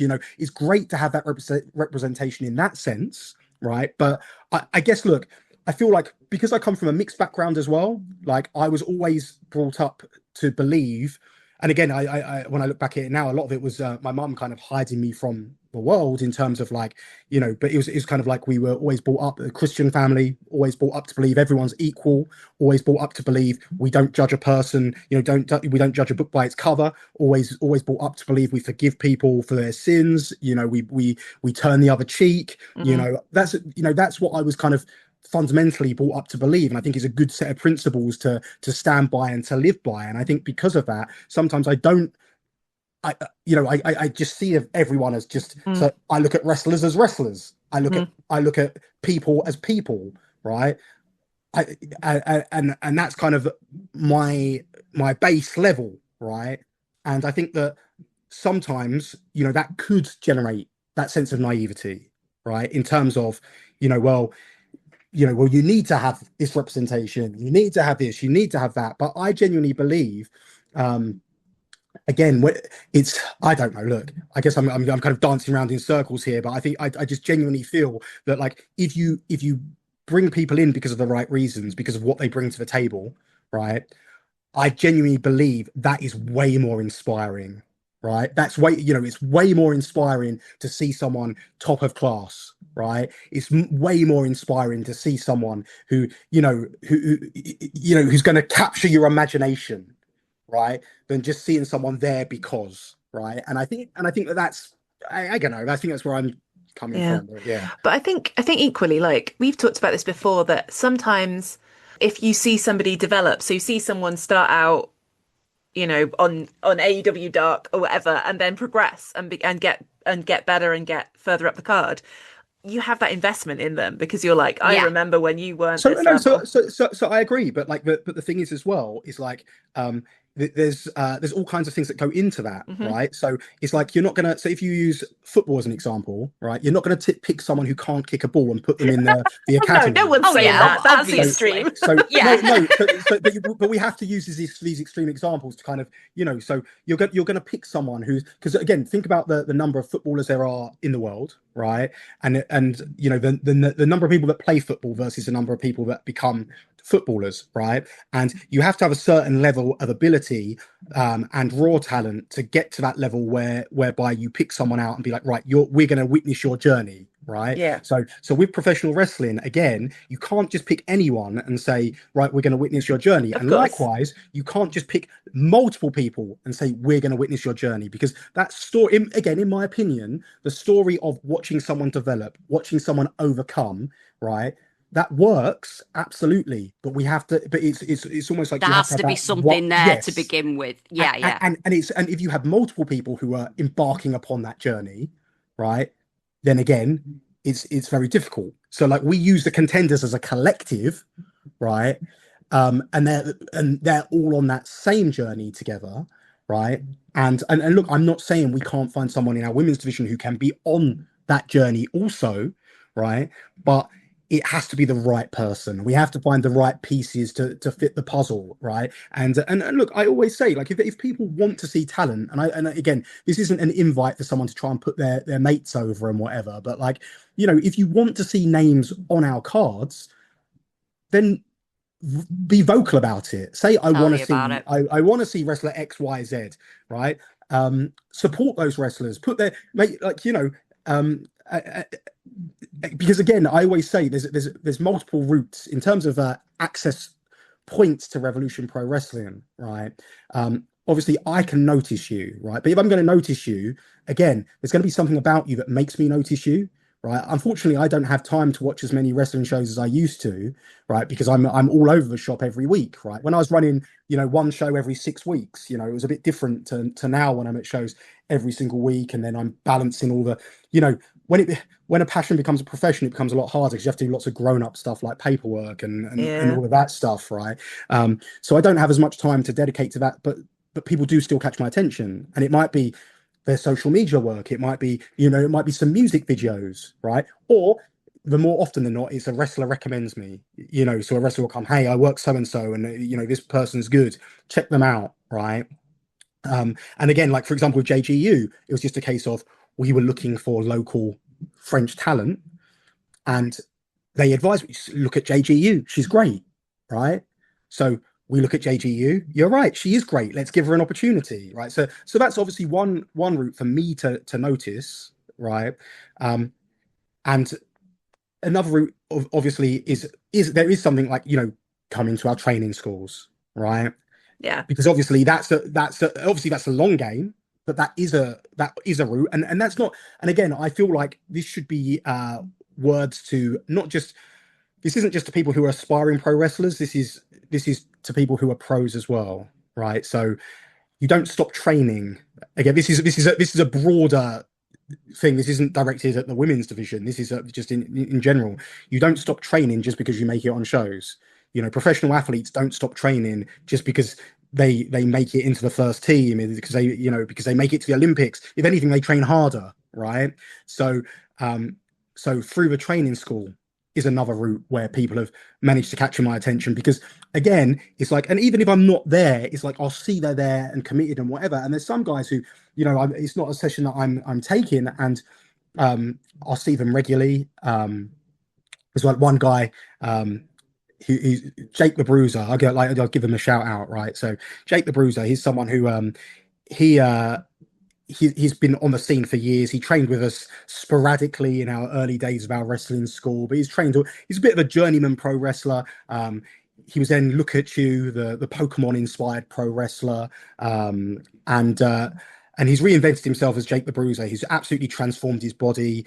He's been working a lot with Joel Redman at All Star South, and he wanted to show,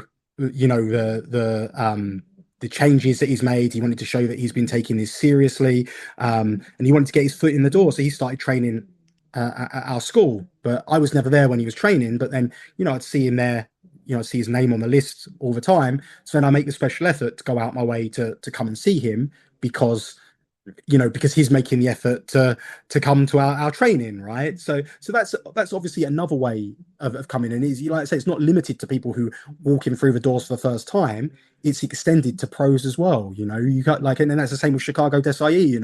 He's not, he's not a RevPro trainee. I wouldn't call him a RevPro trainee. He trains at our training school, where you give all the credit to Brendan White and New Wave Wrestling for what they've been able to produce there. But if it wasn't for Chicago coming to train at our place, then I wouldn't have seen him Mm. wrestle.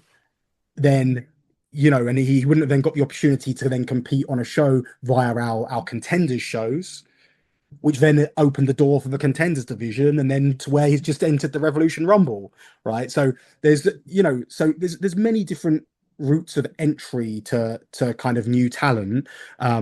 And I strongly encourage everyone to do that. And look, I understand there's a lot of people who might look at it and kind of see, the broader headlines surrounding Revolution Pro Wrestling and think, oh, they don't care about their women's division, I'm not going to bother. I can see that as a mentality of some people. And look, and I'll be the first to tell you, when we first started Revolution Pro Wrestling in 2012, I think if you had that argument, you'd be spot on. I genuinely do. Right. And I'm not, and it's not because I disliked women's wrestling. I just didn't think that the level of talent was there. Right. And and when I say the level of talent, yeah, there was a handful of talent, but the depth wasn't there. Right. And as such, I decided to prioritize other areas. And perhaps if I'd put the same effort into the women's division, then we'd be in a different place than we are Yeah. now. But that was 14 years ago, Yeah. right? And the world was a different place. And as we say again, that's those people, there's so much less talent coming through the schools, and even training schools in general.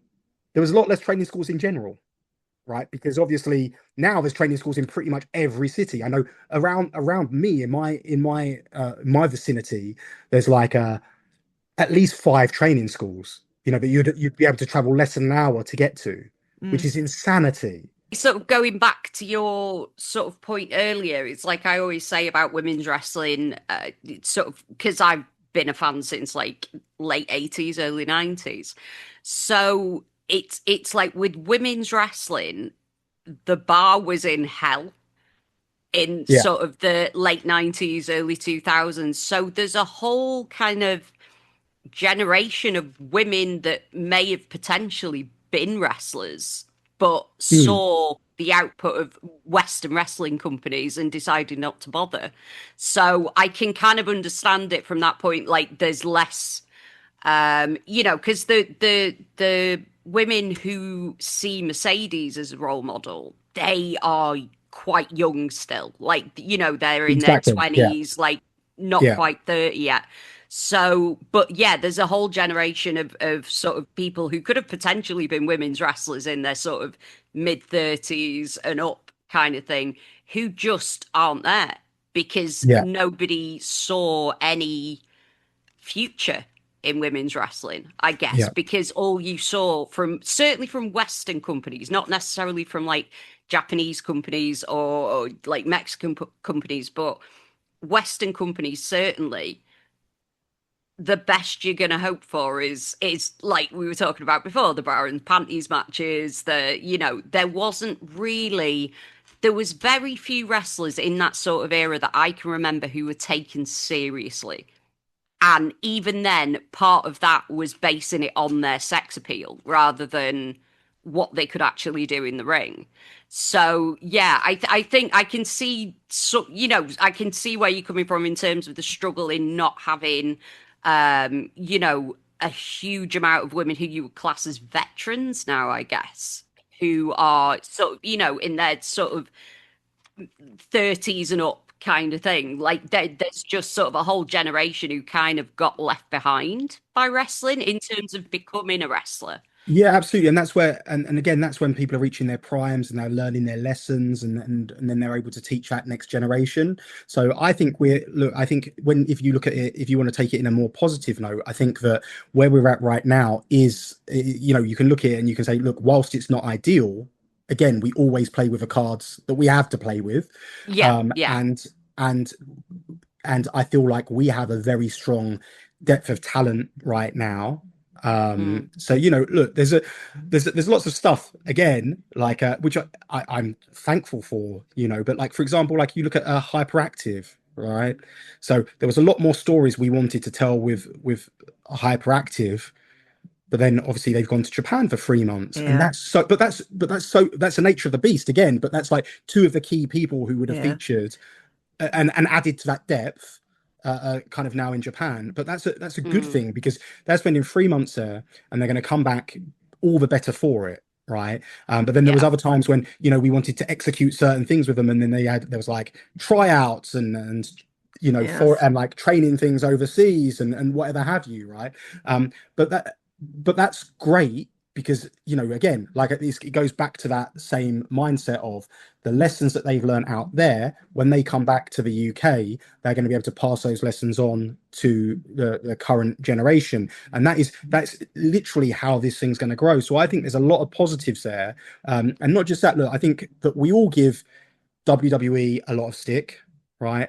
But I think one thing that you have to say is I feel like if you look at the way they turn athletes, not necessarily fans of professional wrestling, but athletes into professional wrestlers, they have a large conveyor belt through NXT, right? And I think that that will no doubt help as well because that's something again where the number of female members of the WWE roster is only going to increase, and especially when you've got people like at one point I think Becky Lynch was the biggest draw in the company. It might have been, you can argue all you want about could they have capitalized on it more. I believe so, but again, mm, at one point, I it shocks they had Ronda Rousey in their hands and somehow managed to mess that up, right?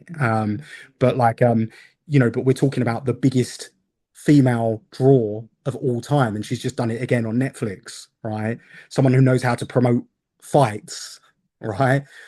But then again, like you look across it, it's a Rhea Ripley, one of the biggest stars in the company, right? And you look at these women who are becoming huge draws in their own right, and you're like, that's the next generation. Obviously, you look at a Charlotte Flair, and people see Charlotte Flair as kind of an older statesman in the locker room, if you will, right? mm. But Charlotte Flair's in her prime, right? Yeah, And yeah, you kind of forget that because she's been around for so long, right? yeah.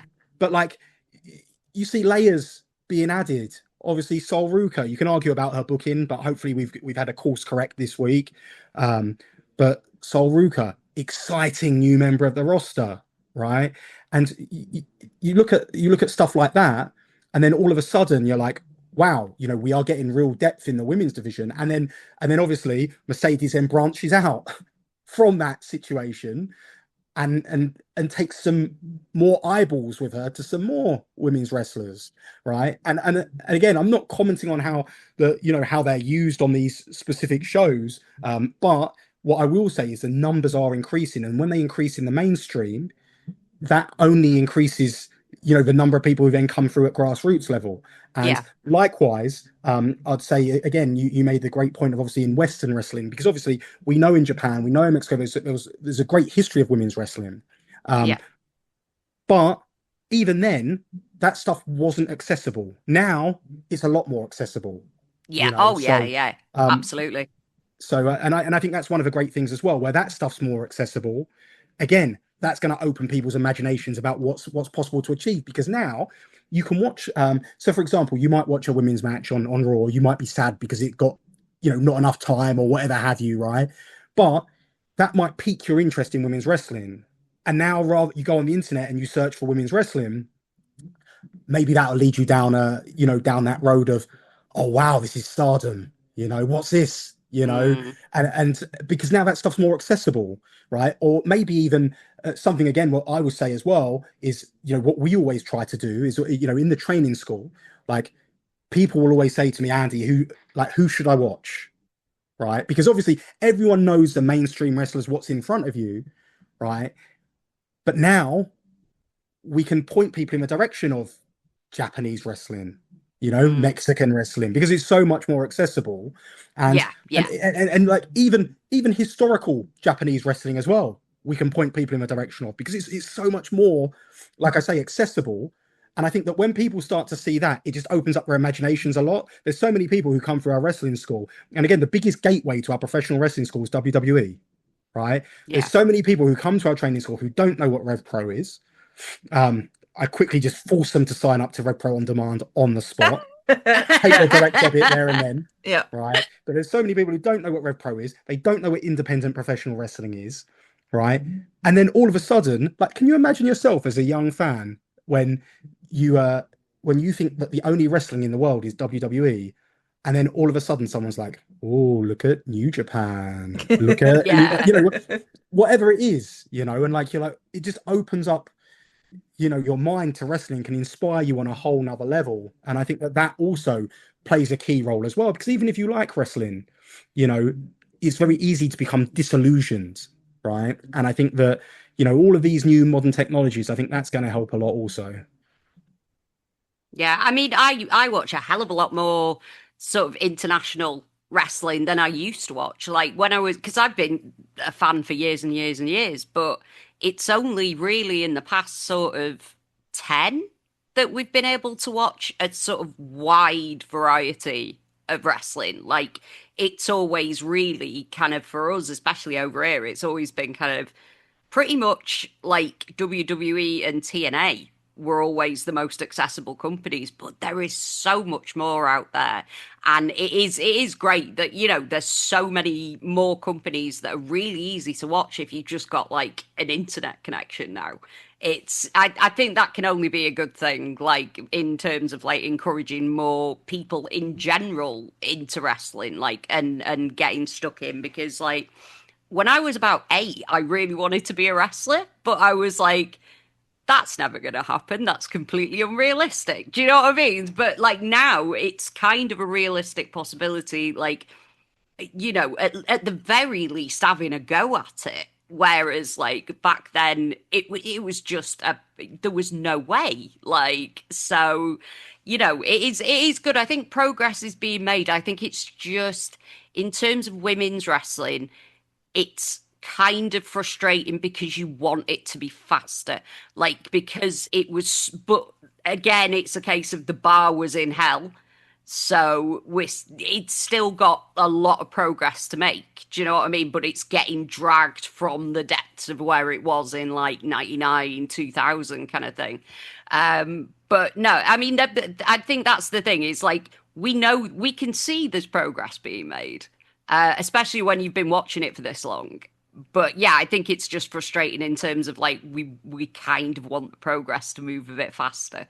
But I think Yeah. maybe that's just because of the era we live in and everything is faster. Do you But know what I also mean? Andy's point about your upbringing like resonated with me as well because I was thinking how, we were brought up to believe I can do anything a man can do. There's no reason to not do that. And then you hit the workplace and suddenly it's, well, you're the only girl here, so you can take the minutes and make the tea. And you're like, Yeah, oh, yeah. hang on, what? The world is not actually what I thought it was. Uh, Grim. But yeah, tell us about the upcoming Women's Grand Prix because that was sort of stealth announced on the wrap up. Yeah, so well, like I think the graphic's going to come out tonight. We like to throw stuff in on the wrap up just to kind of give people some See who's value listening. for yeah, well, so yeah, see who's listening first and foremost. Make sure it's worthwhile doing. Also, Dave Bradshaw gets on my case if he doesn't get any news. And also just to kind of give a reward for people who are invested because again, like one of the things we want to do is make sure that all our different mediums are serviced. Our YouTube channel is something that we've been working on very, very hard, and we are like, if you look at the numbers, so I lost our YouTube channel, which was it was one of the early adopters to YouTube. I lost it during the pandemic. Oh no. Just like, and it was just it's one of those stories I tell over and over again. But like, essentially got copyright struck down, and but like I owned all the footage that got copyright struck. I just didn't see the emails Oh no. to argue my case because it was an old email that I didn't really access, and obviously due to the pandemic, I wasn't looking at the YouTube channel, right? So Oh so that no. was very frustrating. So we started it from scratch. So yeah, that's where that came in via YouTube, and that's why you'll often see stuff, as you call it, stealth announced. If more people watched it, it wouldn't be stealth announced, though, would it? It would be, it's accessible to everyone. Everyone's got YouTube. But yeah, but the Women's Grand Prix. Obviously, again, this is another one of those things whereby we've wanted to kind of do it. So we've rebranded it. So essentially, we used to do the Queen of the Ring, right? And I don't know. I don't really like that terminology. I don't know. Yeah. Like maybe, and I think a big part of it as well is because we try to have a sports-based presentation with everything we do, and I feel like Women's Grand Prix sounds so much more appropriate Yeah. in that vein. Now, what the goal is, so it's going to be an 8-woman tournament across 2 shows on one day, and it's fantastic. So we were looking at all the different ways we can do it, and we decided to do 2 shows in one day because what we want to do is we want everyone to be able to attend both shows, right? So if you're invested, you can attend both shows rather than one show one day, one show the next, because that was the original mindset of what we were going to try to achieve. Was we were going to do Wolverhampton with the quarterfinals and then Coventry with the semi-finals and finals. But we've kind of looked at it, and obviously the concept of 2 shows in one day, it really worked for Fantastica Mania last year, and it was a great day. It was just such a fun day, right? So we're going to try and do it like that, and then that way as well, we get the fallout from the Women's Grand Prix the next day in Coventry as well. So I think that becomes what was it? Sorry, was So I'm just laughing thinking about me having to go to 3 shows in 2 days. Okay. I thought maybe I'd said something without realizing. No, it there, I was just thinking like, oh god. No, it's fine. It's a lot of driving. It's fine. So yeah, you and me both. So that was the idea behind it. To get that more kind of sports based, more authentic presentation behind the tournament, and to rebrand it for something that means we want it to be a premium tournament. So what we found, so it's in many ways, like for example, last year we started our Revolution Road tournament, which for the first time, and it wasn't actually branded as anything. It was just branded as #1 contenders tournament. This year we branded it as a Revolution Road tournament. We put a lot more significance in it. We have our Great British Tag League. We have our British J Cup. So I feel it's very important to have something for our women's division. Now, the idea behind it, and again, look, this is something which I think, obviously, every year it will evolve because we will learn from lessons of the past. And just for example, even last year, the Revolution Road tournament was 8 wrestlers. This year it was 16, right? And we were able to do that because obviously we've expanded the amount of shows we're running. So the goal behind this year's it's a worldwide tournament, and we want representation from different countries. So we are working very diligently on representation. So we will have representation. I don't even want to name the countries because I feel like it's going to give stuff away. I'm like, scoop. But like, but yeah. So there'll be representation from every country. Every country. Not every. Sorry. Let me rephrase that. All of them. There will be representation from 8 countries. Okay. Now it's possible there's representation from 7 countries. Right. Because, okay. because one country may be repeated because we are having very interesting conversations right now. But we have got the majority of the participants are lined up. And when I say that, I have the majority of participants lined up, and I have all the spots covered because of international relationships, right? So we're in discussions right now as to representatives. Okay. So that will happen across the 2 days. Across the 2 shows. You'll see the fallout obviously on the Coventry show. There'll also be an alternates match on the first show in case there's any injury, so someone can take a spot within the tournament. And what else do you want to know aside from the names? Tickets go on sale this Friday. Okay. What does the winner get? The winner gets a shot at the undisputed British Women's Championship. We hope to schedule that for the OVO Arena, Wembley. But what I will say, well, look, I'm almost certain it will be at the OVO Arena, Wembley. But obviously, we have to. There's a lot of. Yeah.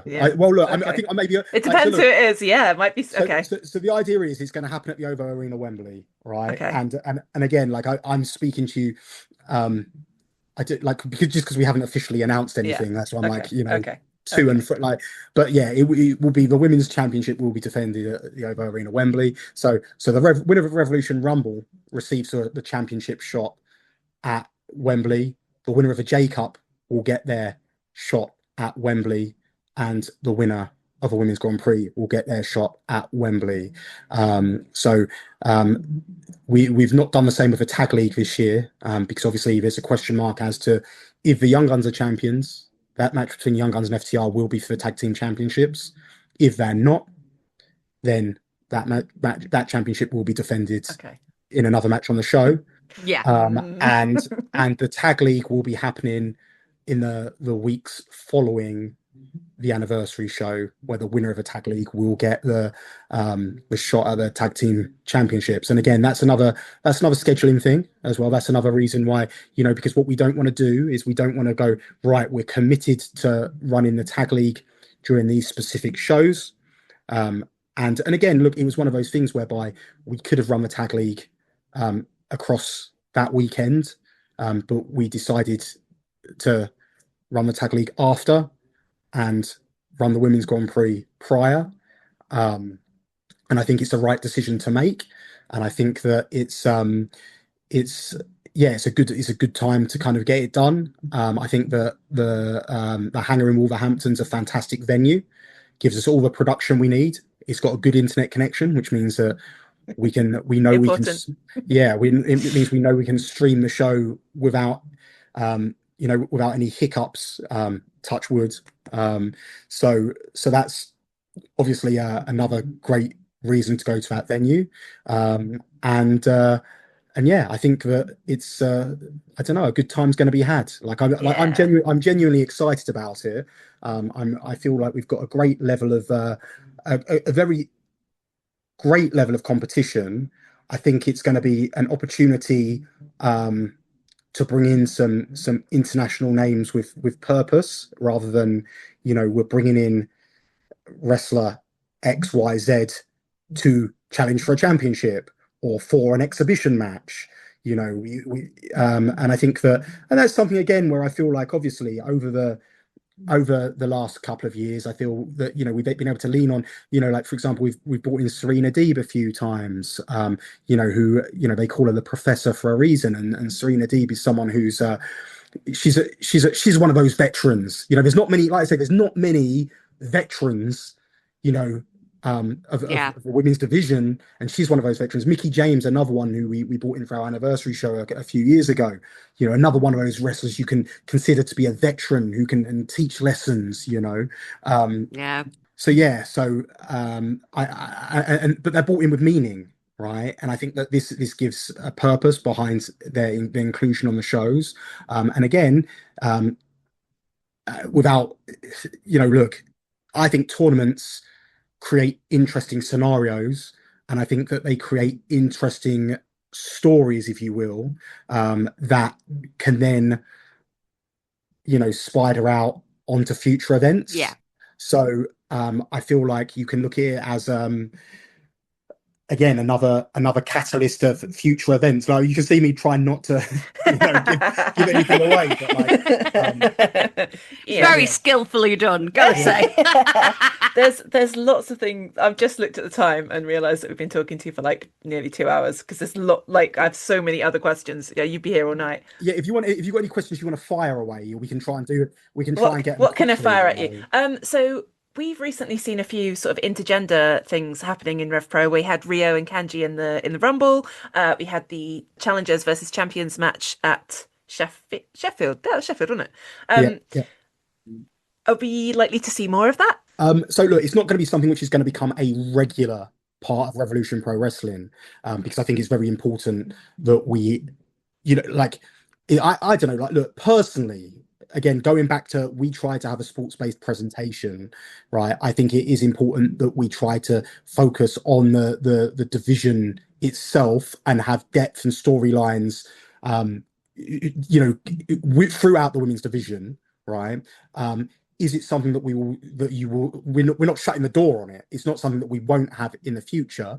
And what I think is cool is if you look at the inclusion that we've had when you've seen intergender stuff, I think that it's stuff which has made sense. Yeah. So, for example, in the Trios Grand Prix last year, when we put Rio with Mills and Joshua, it's like Rio's a certified badass, right? Yeah.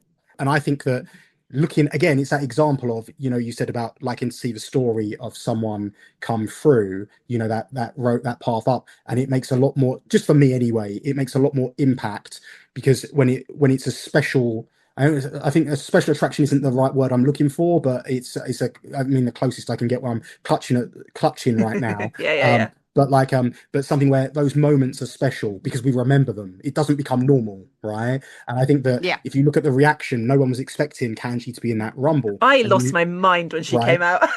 And I think Kanji is a certified superstar. I think the same about Rio as well, right? But then if you look at the context in which we did it, so where Kanji then proved she could hold her own. Rio proved she could hold her own as well. So, that's putting them over on that level to say, look, they're just as good as, if not better than, many of this male roster, right? So it puts them over on that level, right? But also it ties into their story. So, so you had Rio, quote unquote, double crossing Kanji and eliminating her. Traitor. But you say she's a traitor, but Rio says she's justified, because Rio says, at the conclusion of their match in Cardiff, Kanji took it too far and held on to that hold, and there's plausible deniability on Kanji's part, right? and Rio will say, I told you, the next time I see you, I'm going to take your head off. And Kanji is saying, we had an opportunity to make history together, and look what you've done. And Rio's argument is, well, it's, you want to do it together when it suits you, and then that's been a catalyst for that rivalry to continue. And then you saw what happened in Coventry this past weekend, where almost a mirror image happened, but there's no doubting the Rio's thought process about, getting Kanji's arm after the match. So, so we use the stuff as a catalyst to further more storylines. So everything we do, we try to make sense. And perhaps I overthink things sometimes. But I try to make sure, and I like to reward people who, you know, if you want to follow, there's clues in the titles everywhere, right? Hmm. And I think if you follow this stuff, there's Easter eggs, there's breadcrumbs everywhere across Oh, all of our okay. divisions, right? And I think that, yeah, and I think, you know, if you've seen Rio's post-match comments, you knew she was going to turn on Kanji, right? And I feel like, I don't know, like being able to use it to enhance, Yeah. right? So you enhance the reputation of our women, you enhance their stories that they're operating in. You put over the women's division at the same time, and you create moments that people are going to remember. You know, if you don't see Danny Luna squaring up with Luke Jacobs every 5 minutes, 6 minutes, what weird, every 5 minutes, then when you see them facing up with each other, you see the appetite for it. Oh, but yeah, it's like you're teasing us. We're like, no, give us Right, that singles match. I want it. right. You know, and you know, I'm like, Yeah. give me Rio versus Jay Joshua. Like, I would love that. And I think it's that people like to talk about believability in wrestling and be like, oh, you just don't believe a woman could beat up a man. And I'm like, I believe Rio could do Right. it. Absolutely, yeah. And that's my, and again, I'm getting myself in trouble again, right? But so my viewpoint is, look, if you think about women versus men physically, yes, it's not something that we it's not something we want to be kind of throwing out there on a regular basis, right? And you think about, you know, we're trying to teach people lessons and whatever have you, right? You don't want to see a guy kicking the snot out of a woman, right? There's ways to present it, I believe, right? So I'm not Yeah, saying, Yeah, absolutely, like, yeah. yeah, I feel like it has to be handled in a specific way, yeah, Yeah. right? But I yeah, think I think that, uh, is there believability that any woman can step up and compete against any guy? I don't think so, right? But I say this with all due respect, because if I got in a fight with Ronda Rousey, she would kick the shit out of me, yeah, right? yeah, So Yeah. so again, I'm not so I guess the point I'm making is, when we talk about believability, it's not about a girl versus a guy in my mindset. It's about what we create. And I think Rio's got that aura, like I say, that aura of a yeah, badass. Is it believable that Rio can go toe to toe with 90% of the male roster? Absolutely, right?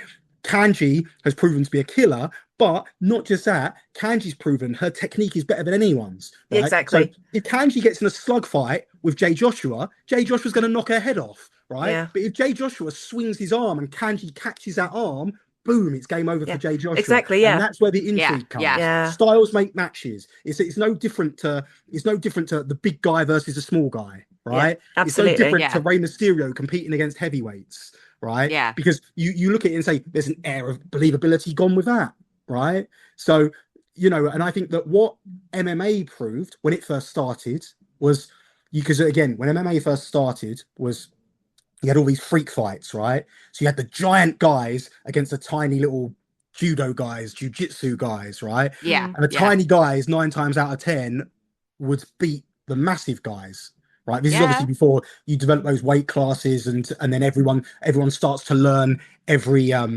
discipline, right? But this was just in general, the school of thought in those days was, the bigger you are, the harder you are, right? And that's why I believe that, obviously, we can show our female wrestlers as being top in any kind of situation, and you can have that air of believability about it, because they're trained athletes, top of hmm. their Yeah. game, right? And that's my thought process behind it. I understand that, you know, we're going to go, there's going to be mixed viewpoints about it, and some people are like, we should just have it all the time. But I think to me, that's down to personal preference, Mm, right? I don't think there's a one size fits all answer. But I do feel that when we have those moments of intergender wrestling, if we make them mean something, and if we put a spotlight on it, I think it would be remembered far more than someone going toe to toe, hold for hold with a certain wrestler, right? And I think that, again, it's not necessarily, we have to look at it from a broader perspective as well, as, you know, people who don't follow the product on a regular basis, and they're not looking at it and go, well, this person's an excellent worker, right? Yeah, we're trying yeah. to tell stories and develop those characters, right? You watch any TV series, you see, and again, you can make this argument. You see women kick guys' asses all the time in TV series, and it doesn't suspend your disbelief. But again, when women are kicking guys' asses, the character of that character, that character, Yeah. but you know what I mean, Yeah. right? Yeah. That it's been built up, right? It makes sense within the story. We Yeah, were brought up yeah, on Buffy the Vampire Slayer. We think Sarah Michelle Gellar can kill anyone, and the yeah. same, thinking about size differences and things. Like I could imagine Tekla fighting any dude because she would, like you say, styles make matches. She'd be doing a like spider scuttle, and they would just be like, "I'm not, I'm not going." Like Right. you could have real fun with that kind of stuff. It's also an aura thing. I think it's a lot of it is aura. Like it's Yeah, like the size thing isn't really an issue. It's like the size of the aura. I think if you do it properly as well, that can then enhance their journey elsewhere. So Mm. in our women's division, right, just with a straight women versus women match, it enhances their aura there and their presentation there. And then, for example, anyone who hangs with Rio now, right, they're now also by default a certified badass, yeah. right? Yeah. So and again, then that improves the depth, that improves the credibility. So again, like I say, it's not something you're going to see every week. But sometimes, It's not something which is out of bounds at all. okay. And whenever we do it, it's going to mean something. Okay. On the sports-based presentation believability note, we had Leo Rush doing Blackheart at some RevPro shows. Now, is there space for that? Because I mean, cards on the table. I love it. I am obsessed with it. When he came out, I can't. I think it may even have been Sheffield when he came out in his like mask and took it off and had the Yeah. face paint. I was just like, I'm obsessed with this and I love it. And I was like, I'm surprised Andy's booked it because So I didn't think this was Andy's So vibe. again, look, with personal preference, I don't like it, right? With personal preference. So everyone each to their own, but I don't like it, right? Now, do I think that stuff can belong in pro wrestling? Absolutely, right? So I tell you where I didn't like it was the fact that it came out of nowhere, right? So my belief is you can use it. So I love, just for example, like Finn Balor at WrestleMania as a demon, right? We can buy into that because of the spectacle of it, and it was like, you get driven to that point where you go with it, like, because it's very symbolic, right? You go within and you Yeah. find that, right? Now, even if Leo Rush was doing the Blackheart character every single week, right, so it's not one of those he brings it out on special occasions. I would have liked to see what led him to come to that point, because 7 days What the earlier, origin story? yeah, well, 7 is what days you're earlier, I saying. saw him walk out in jeans and t-shirt and be like, I want to challenge. I want to challenge you to a singles match, and then the next week he comes out and he's some kind of crazy monster.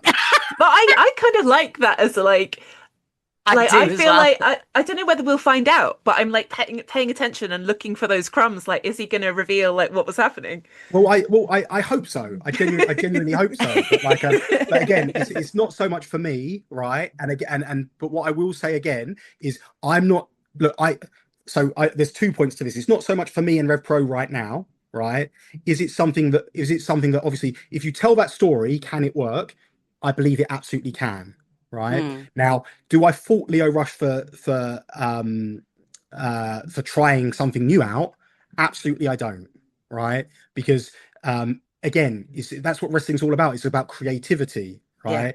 And it's about testing your limits and seeing how the audience resonates with something. And I do think that it's one of those things whereby the more he does that character, the better he's going to get at it. But like, just for argument's sake, look where he was in our story arc in terms of challenging for the Cruiserweight Championship, right? I feel it would have been much better if he lost that Cruiserweight Championship match. That gave him a meltdown, and then he can come back as Blackheart, and it makes sense, right? But yeah, but that's each to their own, Yeah. right? So I'm not going to sit here and disparage him for trying something new. Leo Rush is one of the most talented professional wrestlers in the world. He's got a very, very good mind for pro wrestling. So if he can, if anyone can make it work, it's him, right? And I'm not going to sit here and pretend I know what he's doing, right? with that character, right? But that doesn't mean it's not going to be successful. That doesn't mean it can't work. It's very over already. Like, really again, over. But again, you have to. So it is, in terms of people are talking about it, and it gets a good reaction. But then you have to look at it and say, ultimately, is that gimmick selling tickets? And you can look at it and be like, but you can look at it and say, well, again, like, has he been put in a position to sell tickets? Because the first thing I would do if he's so after he got that reaction the first time, right? So obviously he lost that match, but no one could have predicted the reaction that would have got that first time. And I'd have been like, wow, we've got something here. You need to start winning professional wrestling matches. But I Yeah. don't think he's won a single match since that has happened that I can He remember. has on Ring of Anyway, Honor. He Okay. has on has Ring he? of Honor, Okay. but not Okay. like. What's the promotion in the US? You might know, MJ, where I think he's fighting, I want to say Mance Warner. He's like really big on the poster. I don't know. Anyway, Hmm. but No, I'm not sure. I'm I don't think intrigued I've about seen what's that. going on with that. Yeah. I think like if every single wrestler on a whole show was doing that, I would be like, nah. But I think just occasionally to be like, okay, what is this little guy's deal? Like, I'm into that. It's the variety, I think. That's Yeah. what we love about wrestling is like that there is room for like your very, very sports based, wrestlers and also weird little guys like Leo. Like I Yeah. think there's room for all of it. Yeah, absolutely. I completely agree. And like I say, like just it what like for me, it's just about the timing of it. Do you Mm. know? Like Yeah. I just think stuff needs to make sense. I just think we need to tell, coherent stories rather than all of a sudden, someone we saw 7 days ago has now turned into a demon and we've got no explanation as to why. Hey, that's Right? what happens with demons. Yeah. He got possessed in 7 days. You don't know what he was up to. Takes That's what happens when you spend a lot of time around British wrestling, eh? just got possessed. Just got possessed. That's how it is. I want to know uh, what David Francisco's doing at Wembley, but Wow. I always thought the day would come when I'm not the one David Francisco fan. So it's very, very funny to me when I watch back a show that we've been at and we're like screaming for David, and on commentary someone's going, the fans hate him, and we're like, woo! yeah, well, Southampton came to their senses, didn't they? They But did, not but no, like, Sheffield. I think David Francisco is a great example of someone who works hard, and I think he's developed into a great character. He's someone who he's not flavor of the month in terms of your vocal people on the internet, but like I think that the metrics that we look at more than anything is live crowds, right? So and David has proven time and time again when his matches are announced or when he's in a situation of significance, he can shift numbers in terms of ticket sales, the reaction of the live crowd. And I think you can't deny. Again, you might be skewing it a little bit in his favour, Absolutely but you not. can't. But you can't deny that when he's there, the people are invested. And he's almost one of those Swiss Army knives in terms of he's he can adapt to whatever situation he's in. So I say a lot of positives about David Francisco. Again, he's someone who came up through the contenders division. He's someone who, again, based in London, used to come and train with us every single week in Portsmouth, right? And it was that work ethic that got him onto the shows in a space where, like, realistically speaking, and again, you could look at it and go, well, this is where there's a flaw in your system because he would have slipped through the net in terms of wrestlers who would have been on your shows, but David Francisco, because he went through that process, he was very much a work in progress, and he had to find his identity, and he had to when he found out who he really was, it was like he became unbearable for some. I mean, it was like he was suppressing his true personality for a long time. But like but yeah, so I think that if it wasn't for that, if it wasn't for coming to the training school, it wasn't for that work ethic, he would have slipped through the net. He wouldn't have got that opportunity to be on our shows, and he wouldn't got that opportunity to develop through the contenders division, and then obviously later like graduate from that division to become his own character, become his own man. And I think it meant more as well because obviously the people saw that journey and they saw him again.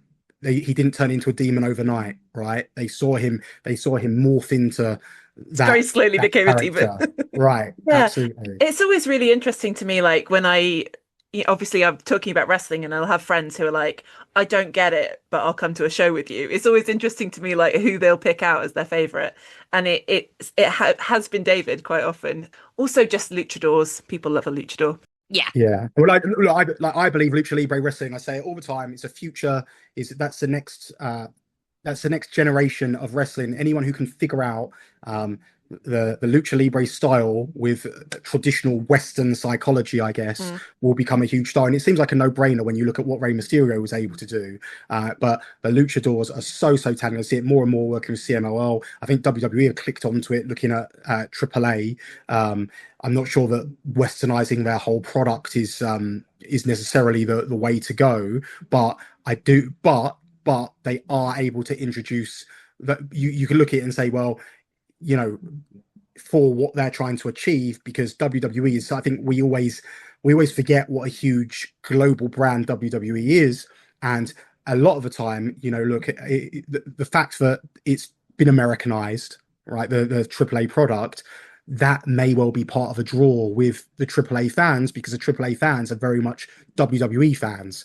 And I think that Mm. as long as you've got CMLL, because AAA's never been, CMLL and AAA have always been very different to one another. But I just feel like as long as you've got CMLL who stand for tradition, I think that AAA being something different, I don't necessarily think is a bad thing, because I think it's Mm. nice to have a choice. And I look at any time when AEW is doing well against WWE, it's when AEW is focusing on being itself rather than being Yeah, WWE. I think any time we've absolutely. seen AEW verge into that WWE territory, you can't out WWE, You right? can't. No, And absolutely.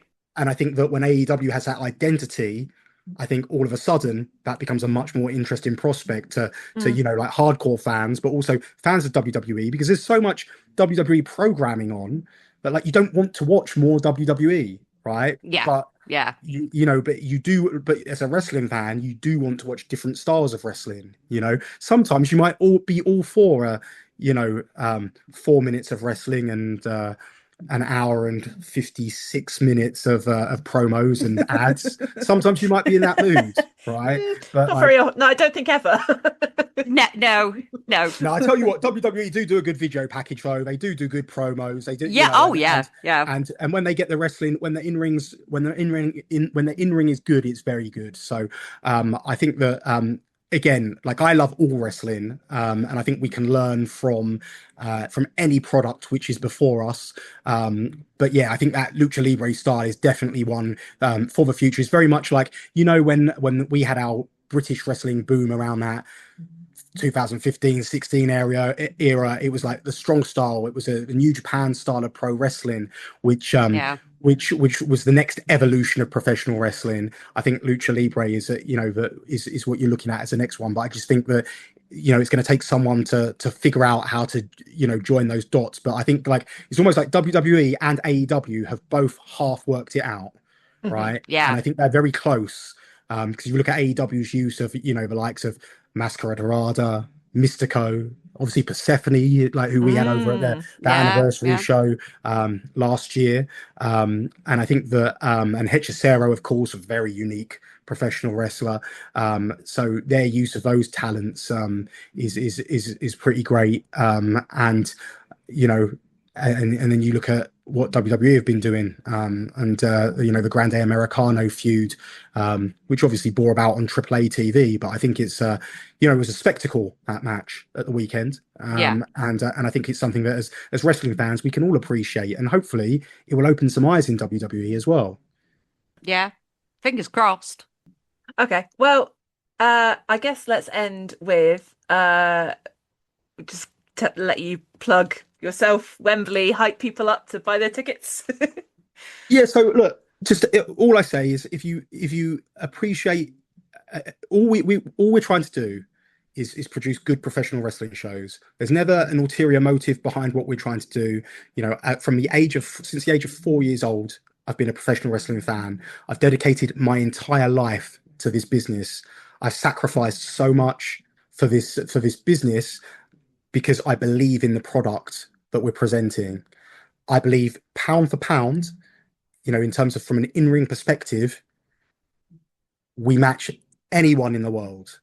And I think that what we're trying to do, like right now, I think will be looked back upon in years to come as something very, very good. I don't think that, when you're living it and you're amongst it, I don't think you can appreciate as much as being able to take that step back. But this is coming from someone who's lived through several generations of British professional wrestling and professional wrestling in general, to tell you that look, we are the consistency that we're delivering on a week by week basis is something else, and you can see us up and down the country on a week by week basis.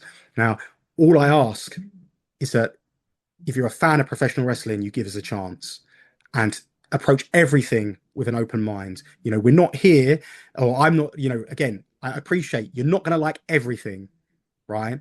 But I do know that everything's been done with a good intention, and I do know that we learn, we're consistently learning, we're consistently evolving. Not everything is going to be an ideal situation, but if you look at where we were before to where we are now, you will see we're evolving on literally a week by week basis. So that's almost like a little sales pitch I wanted to give the Revolution Pro Wrestling, what we're doing right now. And the best way to kind of obviously get involved is by supporting us at live events. There's nothing like the experience of being at that event live. Get tickets at revolutionprowrestling.com. We also stream every single one of our shows live on revproondemand.com. There's apps, iOS, Android, Amazon Fire. I always have a go at Francesca for messing this up, but I'm realizing how hard it is. Amazon Fire, Roku. We've got Android TV and Apple TV apps on the way. I've got no idea why they're taking so long, but this has been something which has been in the process for about 4 months now. But they're very much on the way. And we try to make wrestling as accessible and as affordable as possible for this level. And I just hope that people can get involved. Obviously, check us out on YouTube as well, because that's, again, as we said earlier, something we're trying to put a lot of attention into. Obviously, August 29th is a landmark for us, the OVO Arena, Wembley.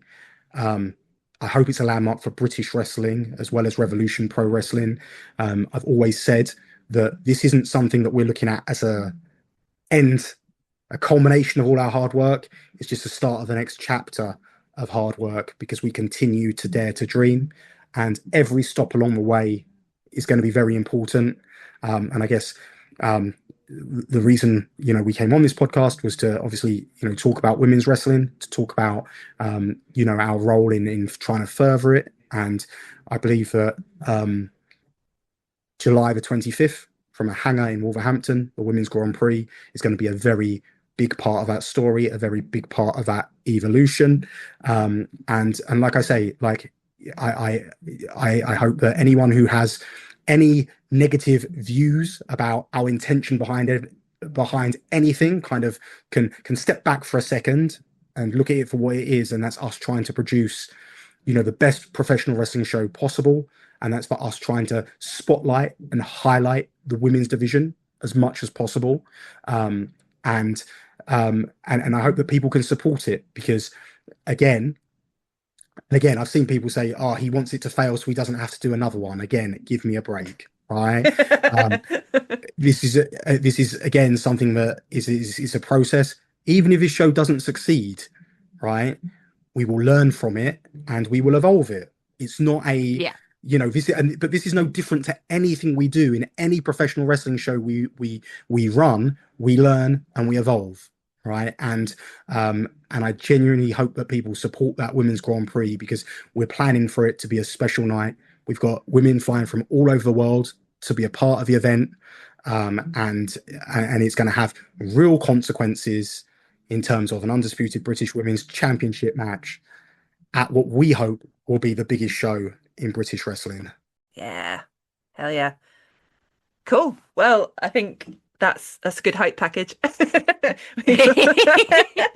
We'll stop you there. We, as usual, will be back every Saturday with our roundup of the week's pro wrestling. So you know where to get us. You're listening to this podcast. You can get us on Blue Sky at wafflybollox.bsky.social. You can email wafflybollox@gmail.com, and please do click all the buttons, rate, review, subscribe. You know the deal. Okay, bye.